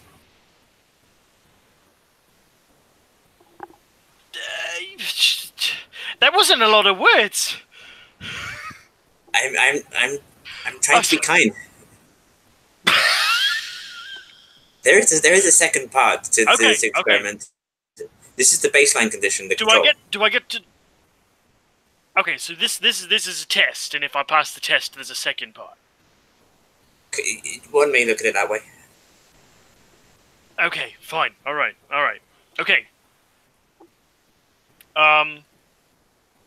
So yeah, I mean, padlock placed on gate. Shaw does. I'm gonna go ahead and spend a point of locksmithing. Don't even roll. You pop Okay. it right open. Yeah. Okay. And then Shaw gives it. Most excellent. And now here's a curious thing which I read in this book. And Okay. now let me tell you why it should work, Slowly. and then we'll see, just on the off chance, whether it does. Okay. Okay, out of character. The professor would like to try idiosyncratic magic to keep the lock locked even when he tries to pick it. Okay, and what are you doing? What sort of occult rite are you doing in order to try and keep the lock sealed? I have a small piece of wood, and if you will kindly pass me your penknife, I will cut out this small knot in the center of it. Okay. Right.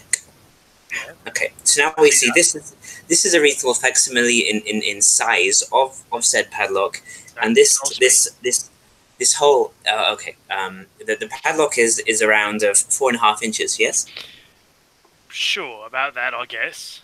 And this small kind of wood is also around 4.5 inches. Yes. Okay. So same size, right? Right, and the slot for the key in the middle of the padlock is around 1 inch. Okay. Now, and the knot we have just cut out of the center of this piece of wood is also around 1 inch. Sure. So, according to this theory, one can use this piece of wood as a proxy for said lock, and if I manipulate this, it should have an effect on that. And it's because that piece of wood comes from a ruin near a prison. And so here's how we're going to do this. We're going to say that lock is technically difficulty 3. Professor, however many points of stability you'd like to spend is going to increase the difficulty for Shaw to actually get through. As you carve little images, creating a sympathetic link between a burned down prison and the lock in ways that absolutely should not work and are undermining your very faith in the scientific reality of the world, but you're going to do it anyway for science. For science! So how many points of stability would you like to spend? Come on, then. Can I ask how good Shaw's lockpicking is? I mean, can Is he? there any reason the professor would know how good Shaw's lockpicking is? Okay, that's a good point. That's a good point. I'm going to say I will spend 3 points. All right. So you spend 3 points of stability, and so the difficulty is now a 6. Now, Shaw, you did this without even breaking a sweat before, so go ahead and give me a roll. Yeah. So I'm not. So he gives this big explanation, and Shaw just gives him this like raised eyebrow, like, okay, whatever, man. Can I pick the lock now? Well, I hope you won't be able to. And no. So you go, and when you start sort of messing with the tumblers, it's like they're clicking back into place. and his cocksure grin slowly turns into a frown. You did you do it? Just give me a minute, You, right? oh my! You had a good long while sitting there with my knife. What? Hold on. I'm almost got it. I promise. Hold on. Okay. Oh. Wow. Several more moments pass. All right. Okay. So what smoke and mirrors nonsense did you do? Because I can't. It worked before. What did you do? Oh. Is this what you wanted? Now I'm pissed off. Tell you the truth, I'm not sure whether I wanted this or the exact opposite, because this well, the fact that it worked is quite unfortunately informative. The Commander Club. They are a bunch of degenerates, and yet somehow they have stumbled onto something which is outside the bounds of knowledge, and we now have some empirical suggestions to that, which is quite extraordinary. And honestly, let's have a sit down for a moment. Typical. You know, you gave me an answer, and I just didn't. Well, maybe next time you can try listening, but that's fine. Let's just Really testing my patience, Professor. Well, don't you understand? You've just participated in what might be a very important scientific discovery. Which is what? What So it I is? can't pick a bloody lock because you read some mumbo jumbo about it. Exactly. How can that be? How is that science? Because we designed an experiment, we laid out our hypothesis in advance, we followed the protocol, and we observed the results. This is empiricism.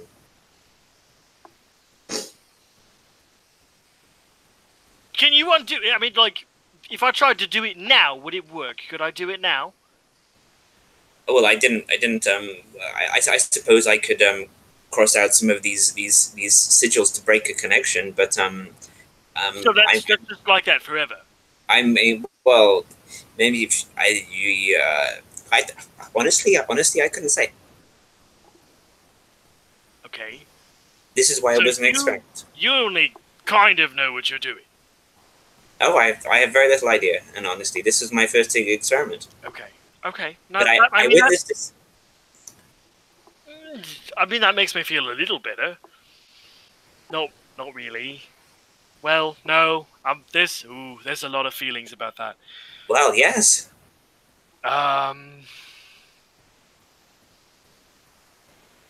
It means that some of the Where did you? Okay, so the Commander Club put you onto this, yeah? Yes. So they've been doing this for a while? Well, some of them I think are just idiots, frankly. But yes, it's possible one or two of them, such as Dives, Which idiots? have done this. Yes. Well, yeah. Yes. And frankly, I'm not 100% certain about consequently what material is indeed factual.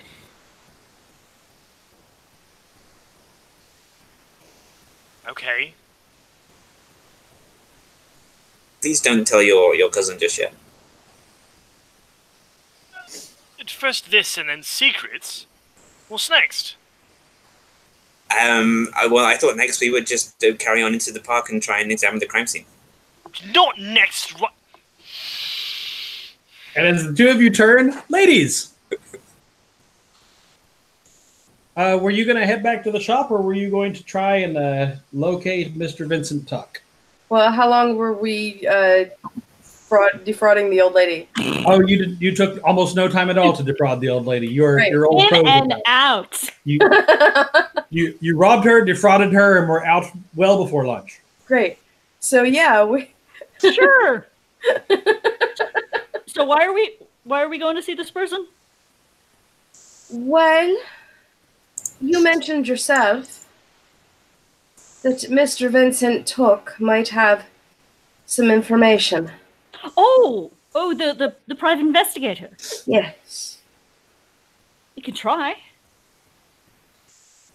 Well, if he's a private investigator, he might just be for sale. Rich, I'm gonna look around and see discreetly and see if we have a tail. Oh, give me a sense trouble roll. 4. 4. You do not. All right. That's good. So, what are we gonna ask him? Well, as I say, he might just be for sale. I mean, it's a private investigator. Oh my lord. We actually have money for bribes. I'm not used to this. That's amazing. All right. It's his job to give information to people who are paying for it, isn't it? Yes, sort of.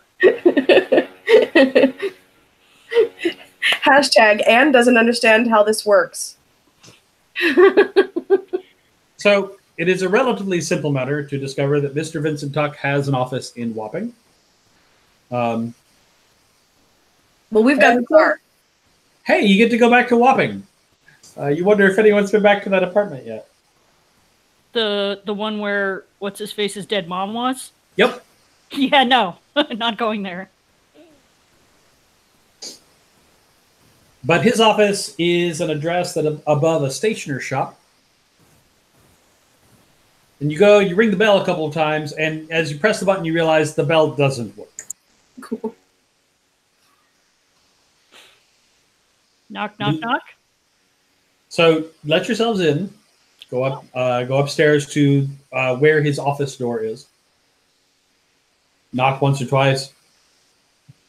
You hear something crash. A minute later, the door jiggers for a second and then opens to reveal a heavy-set man in his late 40s. Hair a bit disheveled, tie pulled down a bit. He looks at the two of you and goes, Lori, can I help you? Well, I'm sorry. I understood this was a place of business. Beg your pardon, Mum. Yes. Vincent Tuck, private investigator, actual service. Please come in. Ever so kind. I look around as we... Is the place as reliable looking as he is? Oh, absolutely. Sort of dimly lit, grimy windows. Maggie, you recognize the brand of gin that is about half full bottle on his desk. Oh, that's cheap. He kind of straightens his tie a little bit, sits behind the desk, offers you both chairs. So, how may I help you, ladies? Well, as I understand it, this should be an easy job for you. Because it's information you already gathered. We're just asking to share it. Unless your relations with the client or somehow with law enforcement, I don't normally share the information I get. That part of being a private investigator, you see. Is that so? Yes, reputation's very important, isn't it, sir? Well, you want to stay in business for any moment at all. Well, of course. And we're not asking for anything underhanded. The information that we're asking isn't even about... Well, it's about a third party. So, it is our understanding, let me be a bit clearer.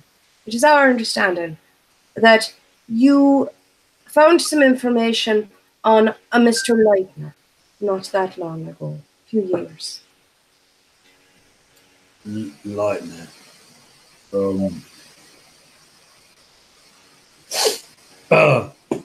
You have a investigative ability you'd like to deploy here? Well,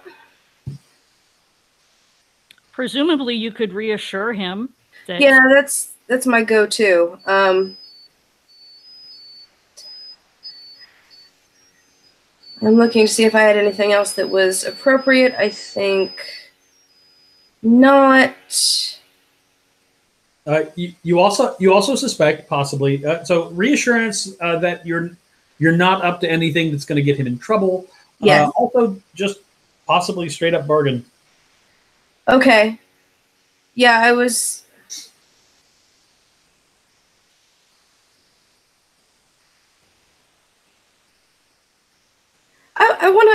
I wanna go with bargain. She's there today. She's in that mindset.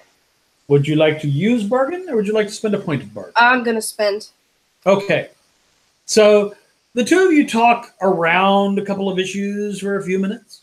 until eventually you pay him a small sum as a retainer against future services. Pulls out his keys.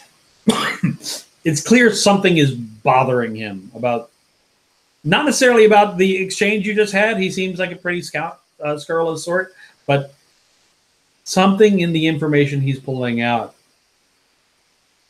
distresses him. Pulls out a You're all folder. right, sir. Right. So I'm looking through his files. 12 November 1931. I was hired by Graham Golightly to report on the movements of his sister Alexandra. Followed her for about 3 weeks. She met almost nightly with 3 people. One, your Mr. Leitner, Thomas Leitner, middle class, about 55 years old, 6 feet tall, graying hair, bearded, thin build, antique dealer in Islington. Miriam Quarry, 35 years old, upper middle class, 5'10", black hair, slim build, scholar of some sort. She worked at the Royal Society on Piccadilly, but lived in a council estate, 30 Schoolgate Drive in Morton, which incidentally is near Sutton. Miss McGill. Yep. And then the 4th member of their party, I never got his full name. I only ever called him Edwards or Mr. Edwards. About 40 years old, upper middle class, 5'8", brown hair, neat beard, mustache, average build, profession unknown. He was living in short-term lodgings in Islington, further north from Leitner, just off Seven Sisters. He was often in the library, but didn't seem to go anywhere else. Didn't have a wife or young lady. Was the one who owned a car, though. 1931 Hillman Wizard. So the 4 of them would usually gather at Leitner's residence. It also served as his business premises, 112 Liverpool Road in Islington. Golightly and Edwards would sometimes stay all night. Lights remain on at all times. Corey never stayed the night. Looked like Miss Golightly was closer to Leitner and Edwards. The only other time Golightly left the family home, she was go to the British Museum reading room. I couldn't follow her to have a reader's ticket, but saw her leave there a couple of times in the company of Edwards. She didn't have any gentleman callers to speak of. Is it normal for the Royal Society to have people living in a council estate as members? Well, she's I don't know. I couldn't. I followed them to the address once, but it was so residential I couldn't stay. I stuck out too much.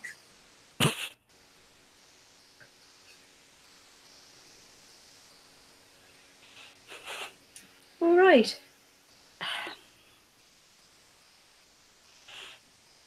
Well, I thank you for the addresses, at least.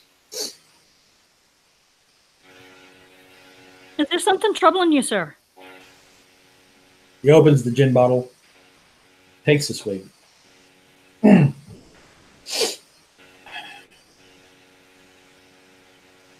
Maggie nods to the gin bottle as in, may I? Yeah, you're gonna want it. All right. You ask about Leitner specifically. Flips through the file, pulls out a page. I don't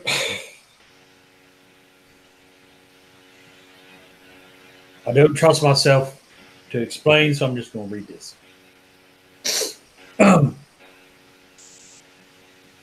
At 3 o'clock in the morning, a man left 112 Liverpool Road.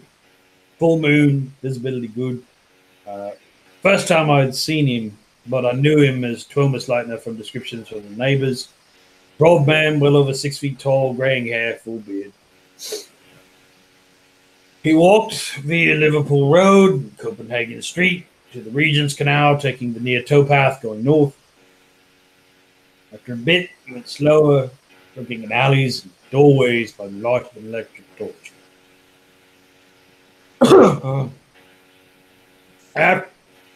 Finally, he stopped before a sleeping tramp. I was 50 yards away.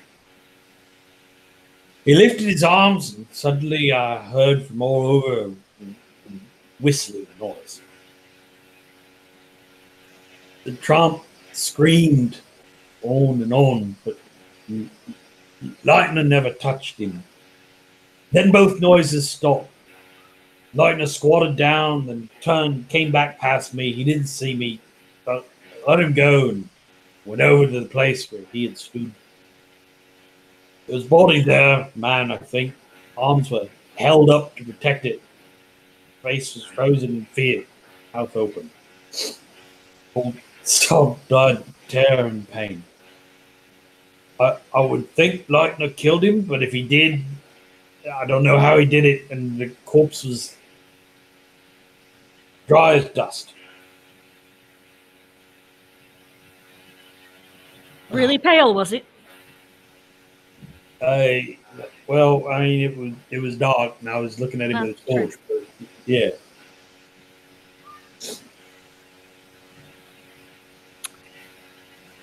All right, that's good to know. Yeah. And you said it was. He put his hands up and he was making a whistling noise. He didn't make the noise. Not as such. Not that I could tell. And there was nothing else there. No. I had a few other people watch his house. He only ever seemed to go out on a full moon or a new moon. Other than that, he never left his house.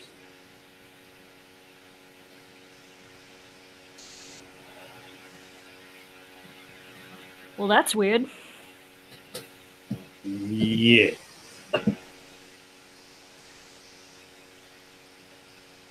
All right, then. Anything else of note? I mean, I don't know. If you have any other questions?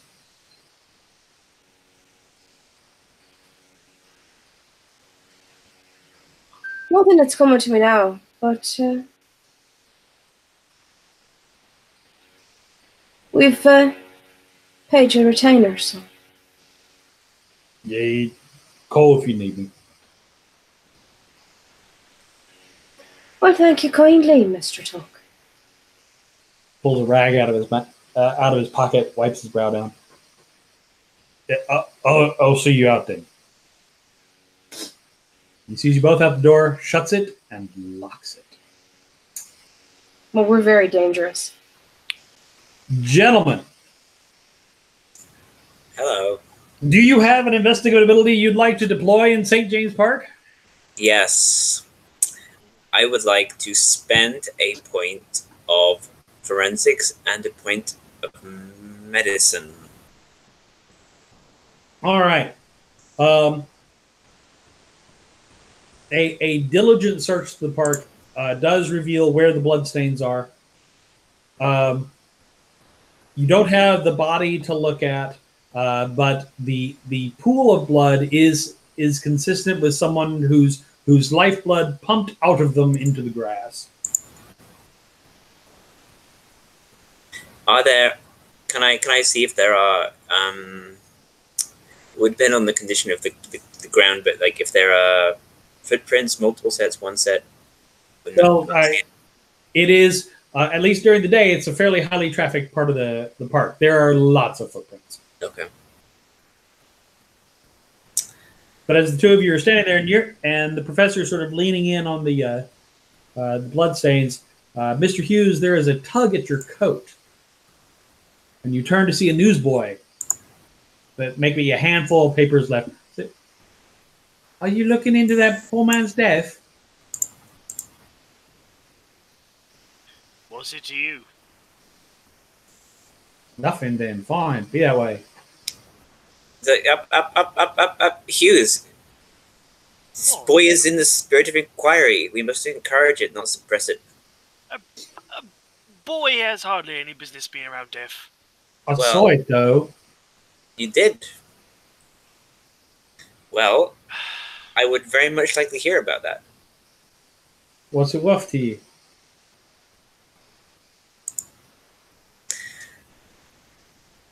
All right. Well, I was the one who.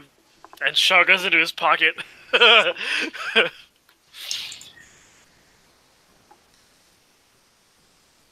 have one better than that.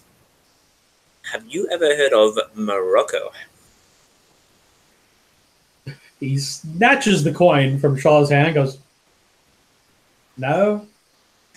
Now, Morocco is a country in the north of Africa with a rich and detailed culinary history. And I was recently there, and I believe that among my pockets somewhere, I might have... Where is it? A piece of their famous pastry left. It is... I need to find out exactly how it is made. Anyway, it is here you go.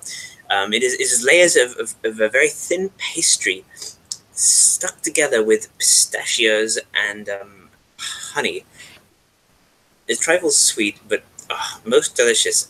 And I have never tasted anything like it in London before. It's all right. Yeah, All right. So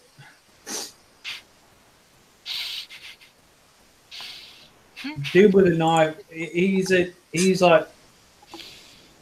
tall, dark haired, dressed like a worker.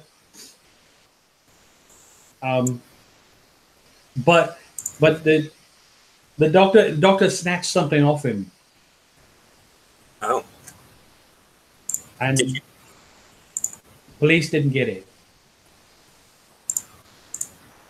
Yeah. Looks around almost conspiratorially. He pulls out. It's about 3 inches long, maybe a half inch in diameter, circular. Small, black, with a number of holes in it, like a whistle. He had this. I don't know what it is.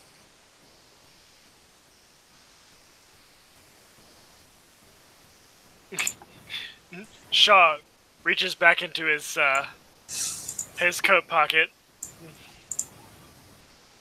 How about I trade you? Yeah, all right.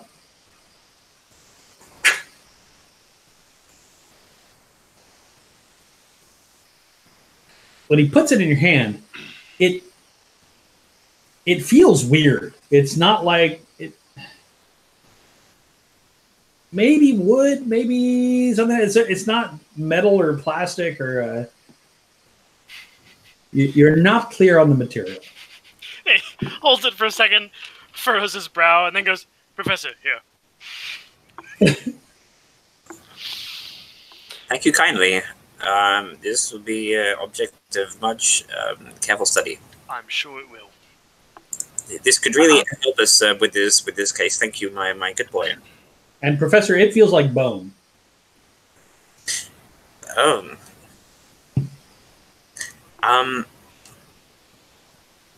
We'll make a careful assessment at a later time. You all right? Is it the same color as bone? No, it is black. Okay. It's like, I wonder how they did. As the professor goes off into a reverie, Shaw gets down on, into a crouch in front of the kid. What's your name? Thomas? Thomas. It's a good name. You around? You deliver papers around here? Yeah. You've just got a good eye. Seems like quick hands also. Might be useful. Eh? And you can see I've got plenty of money. So, if I'm ever around again, maybe I can, come call him. Oh, yeah, sure, yeah. Alright. Thomas, I'll remember. I'll see you around, maybe. Right. Cheers. All right. And the four of you gather back up. A day of quality investigating. Yeah, there's a lot of stuff going on. Whew. Plenty of information to disseminate, to consider.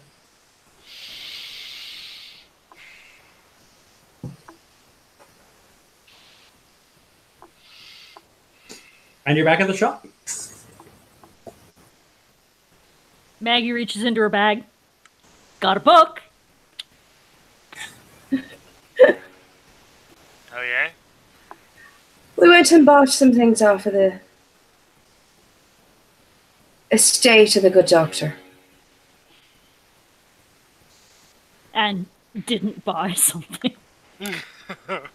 Actual facepalm. Yeah, well, that's your style, isn't it? Maggie looks at Shaw and then at Anne and back at Shaw. She's really good at making a distraction. Well, can't say I've worked that closely with her in that particular area. No, we did it at Bedlam, and then again, we make a good team. I'm right here. I know you are.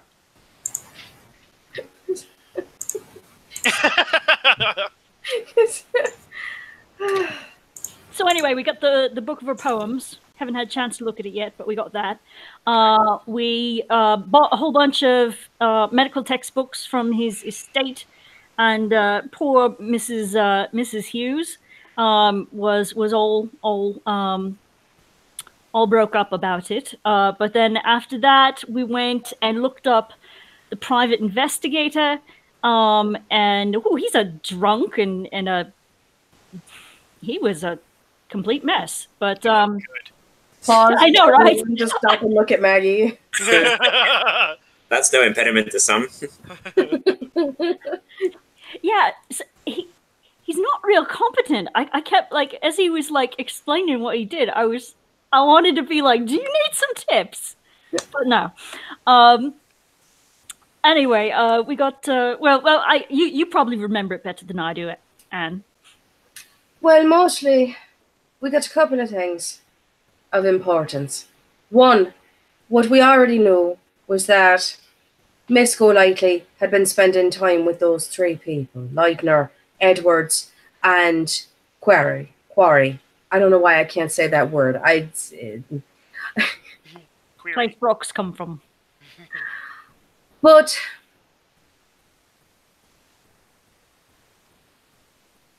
also we've got addresses. Now the one for Quarry is probably not current based on what else we learned about her. But Leitner's probably still the same place. 112 Liverpool Road. And he never leaves his house except for full moons and new moons. Where apparently he murders people. Very possibly by exsanguination. Right. So not the kind of house we want to go calling on then. Maybe not. Yeah, okay. What you been up to? Well, We have acquired a very unusual amulet, which the good doctor grabbed from his assailant before he was terminated. What sort of amulet? Well, here we go. I think it's made of bone, although evidently it's been dyed in some way to create this black tone, and I'm not yet sure of the purpose of the holes, although I kind of I suspect it may be significant. It looks almost like. Well, actually, that made me think. When Leitner was offing that guy, the fella said that he heard a whistle sound, didn't he? He did. And that's why it looks almost like a whistle, doesn't it? One could whistle through this, I suppose, although it may not be Don't pleasant. try. I'm not going to. Neither. And Maggie goes, woo, but Shaw was looking at the professor. Well, I mean, what do you think will happen if we try? It'll kill people. What? Why would it do that? I don't know, because it's magic. Professor, based on what we've seen, why wouldn't it? What if it was whistled through towards some inanimate object? Why don't you do that by yourself on your own time? See what happens to you. That's an excellent idea. I'm not risking the life of my family or my employer for your nonsense. Hey, wait. Shouldn't have given it to you in the first place. Screw What? my judgment. Oh, come on. I thought we were bonding this morning. Well, now you've got some sort of bloody blood whistle and a grenade, and let's see what else we can arm you with. I've had the grenade for quite some time, thank you very much. Yeah, Oh, well, The bell in on that the door case, that rings. makes it all right. The what rings? The bell over your door Okay. rings as a person comes in you expect is possibly not a customer. This is someone you have met before, though Mr. Hughes may not remember the encounter. Detective Sergeant Garvey walks into the shop, takes a look around. For a moment, he eyes the professor. Then his gaze shifts over and falls on Shaw. Can we help you, sir? John, I presume. Yeah, that's the one. I'll help you. Well, so I've been out to Dr. Trollope's office today. Mrs. Hughes is very helpful in telling us about it. A policeman she spoke to just recently. And for the life of me, I don't know which policeman this is. The policeman that just gave his name is John, but did leave, and he flashes a card, a calling card with a post office box and a phone number that doesn't go to any police station in the city of London, but does somehow end up here.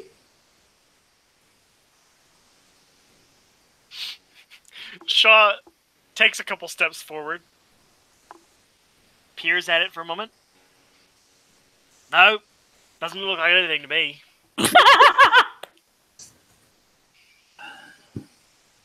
Sorry. Pardon me, officer. We haven't offered you any tea. Will you have a seat? That'd be lovely. May I see that, since it's got the number in the shop on it? It doesn't have the shop's number on it. Oh, Yeah, He hands it to you. well, this isn't the number of the shop. What are you saying? So let's do an experiment.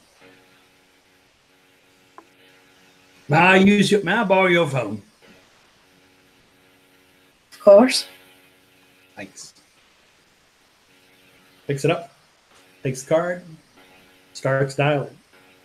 Now, Maggie, Shaw, Yeah. you know that phone, that number is about to ring back in Maggie's room. Okay. I was going to say before that Maggie was going to find a reason to not be in the room as of when she offered. Actually, you didn't already go to get tea, right? I did not. Okay. Maggie says, "I'll go get that tea for you then." Oh, one for me too, please. Of course.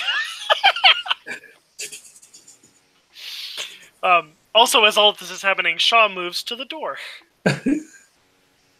Just stands there.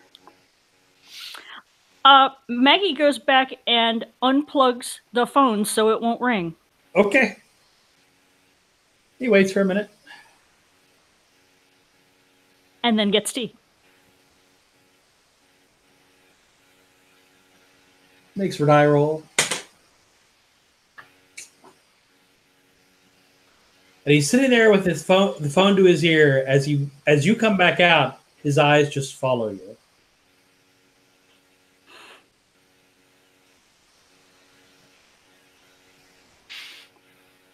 Sets the phone down. Has anyone in this office had contact with Lionel Trollope in the last 48 hours?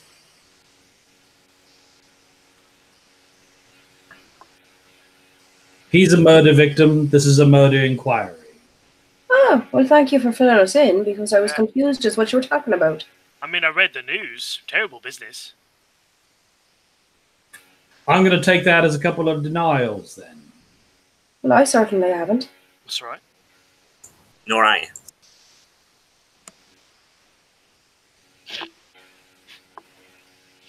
I see. Looks at you, Shaw, says, "Glad to see you've recovered, sir." Fit as a fiddle. Oh, that's right. You were there the night of the dog attack. He was at hospital, remember? What? Oh. So you were there about the dog? Doubly grateful. I was. Right. Terrible business that too, but I guess a little less terrible.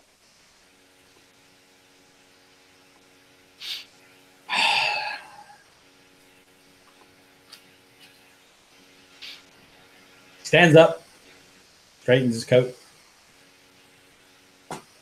You seem out of sorts.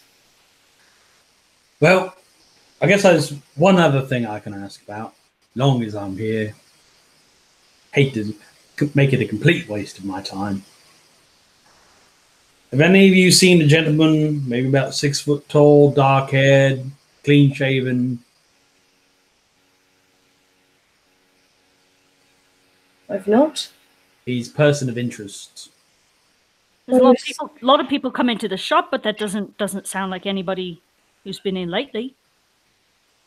But we'll keep an eye out for him. Do you have a question? Does that description fit the Mr. Toombs we met the other day? Yeah. Mr. Combs? Yes, it does. Combs. Yeah. Okay. I don't recall seeing anybody in the shop like that.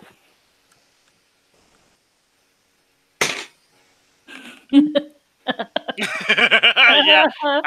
It says honesty, yeah. You know the cop has it. Come on.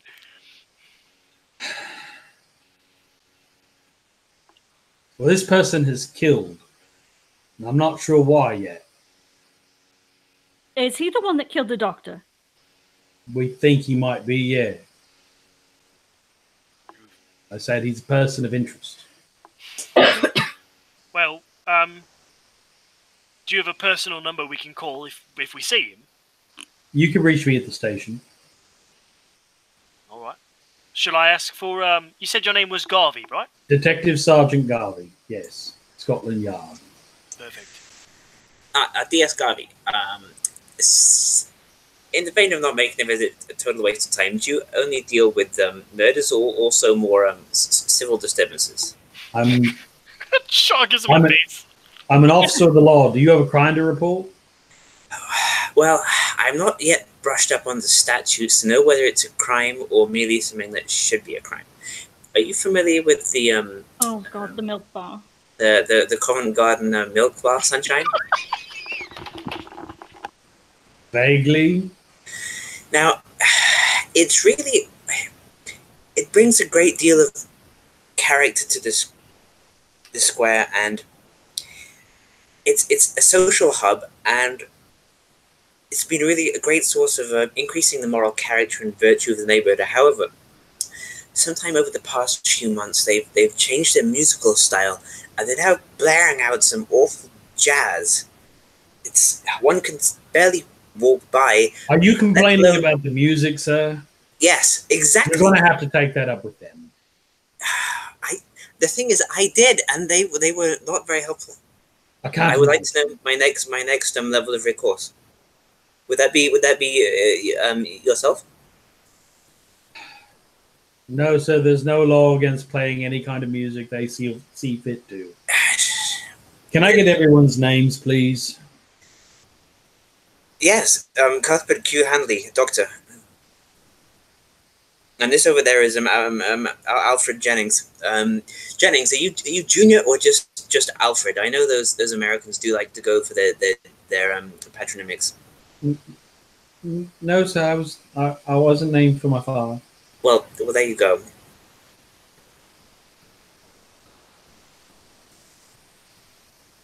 I know you said Anne Bailey, but you are muted.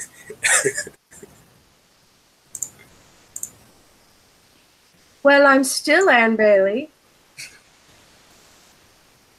You too?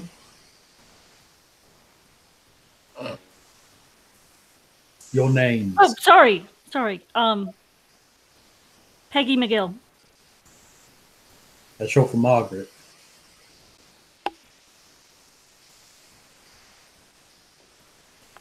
John Carruthers.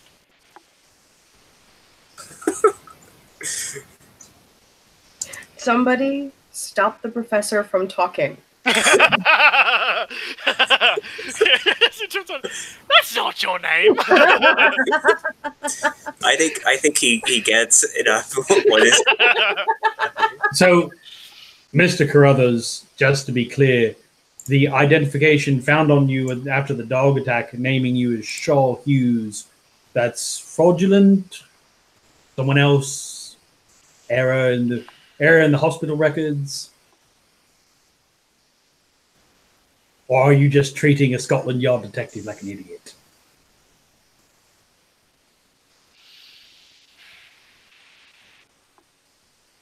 Yeah, all right. Well, here's how it is. Here's how it is.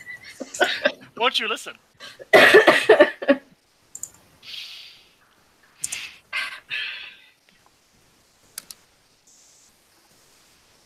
He's covering, bless him, for one of our own who's gone now. I had to let him go because he was dishonest. You understand? But they were good friends.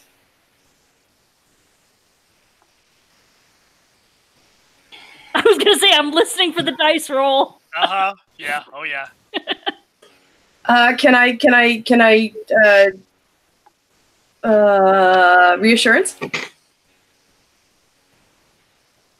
No. Sorry. I tried. Man. Well, if you encounter someone matching that description, or you think of anything else that may be helpful, I'll be waiting for your call. Of course.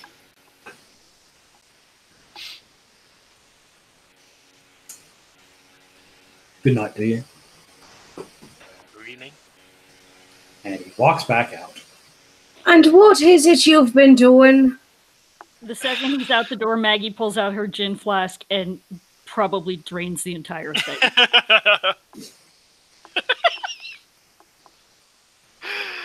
Oh, I love the trend of Maggie just like dropping everything the moment the scene's over. Just like, ugh. So funny. Such a good detail. So Shaw spends a moment to roll up his sleeves. Well, he does that and drinks the officer's tea. Since he didn't. Since he didn't drink any of it. So that guy, we met that guy. Yeah. Well, why didn't you report it then?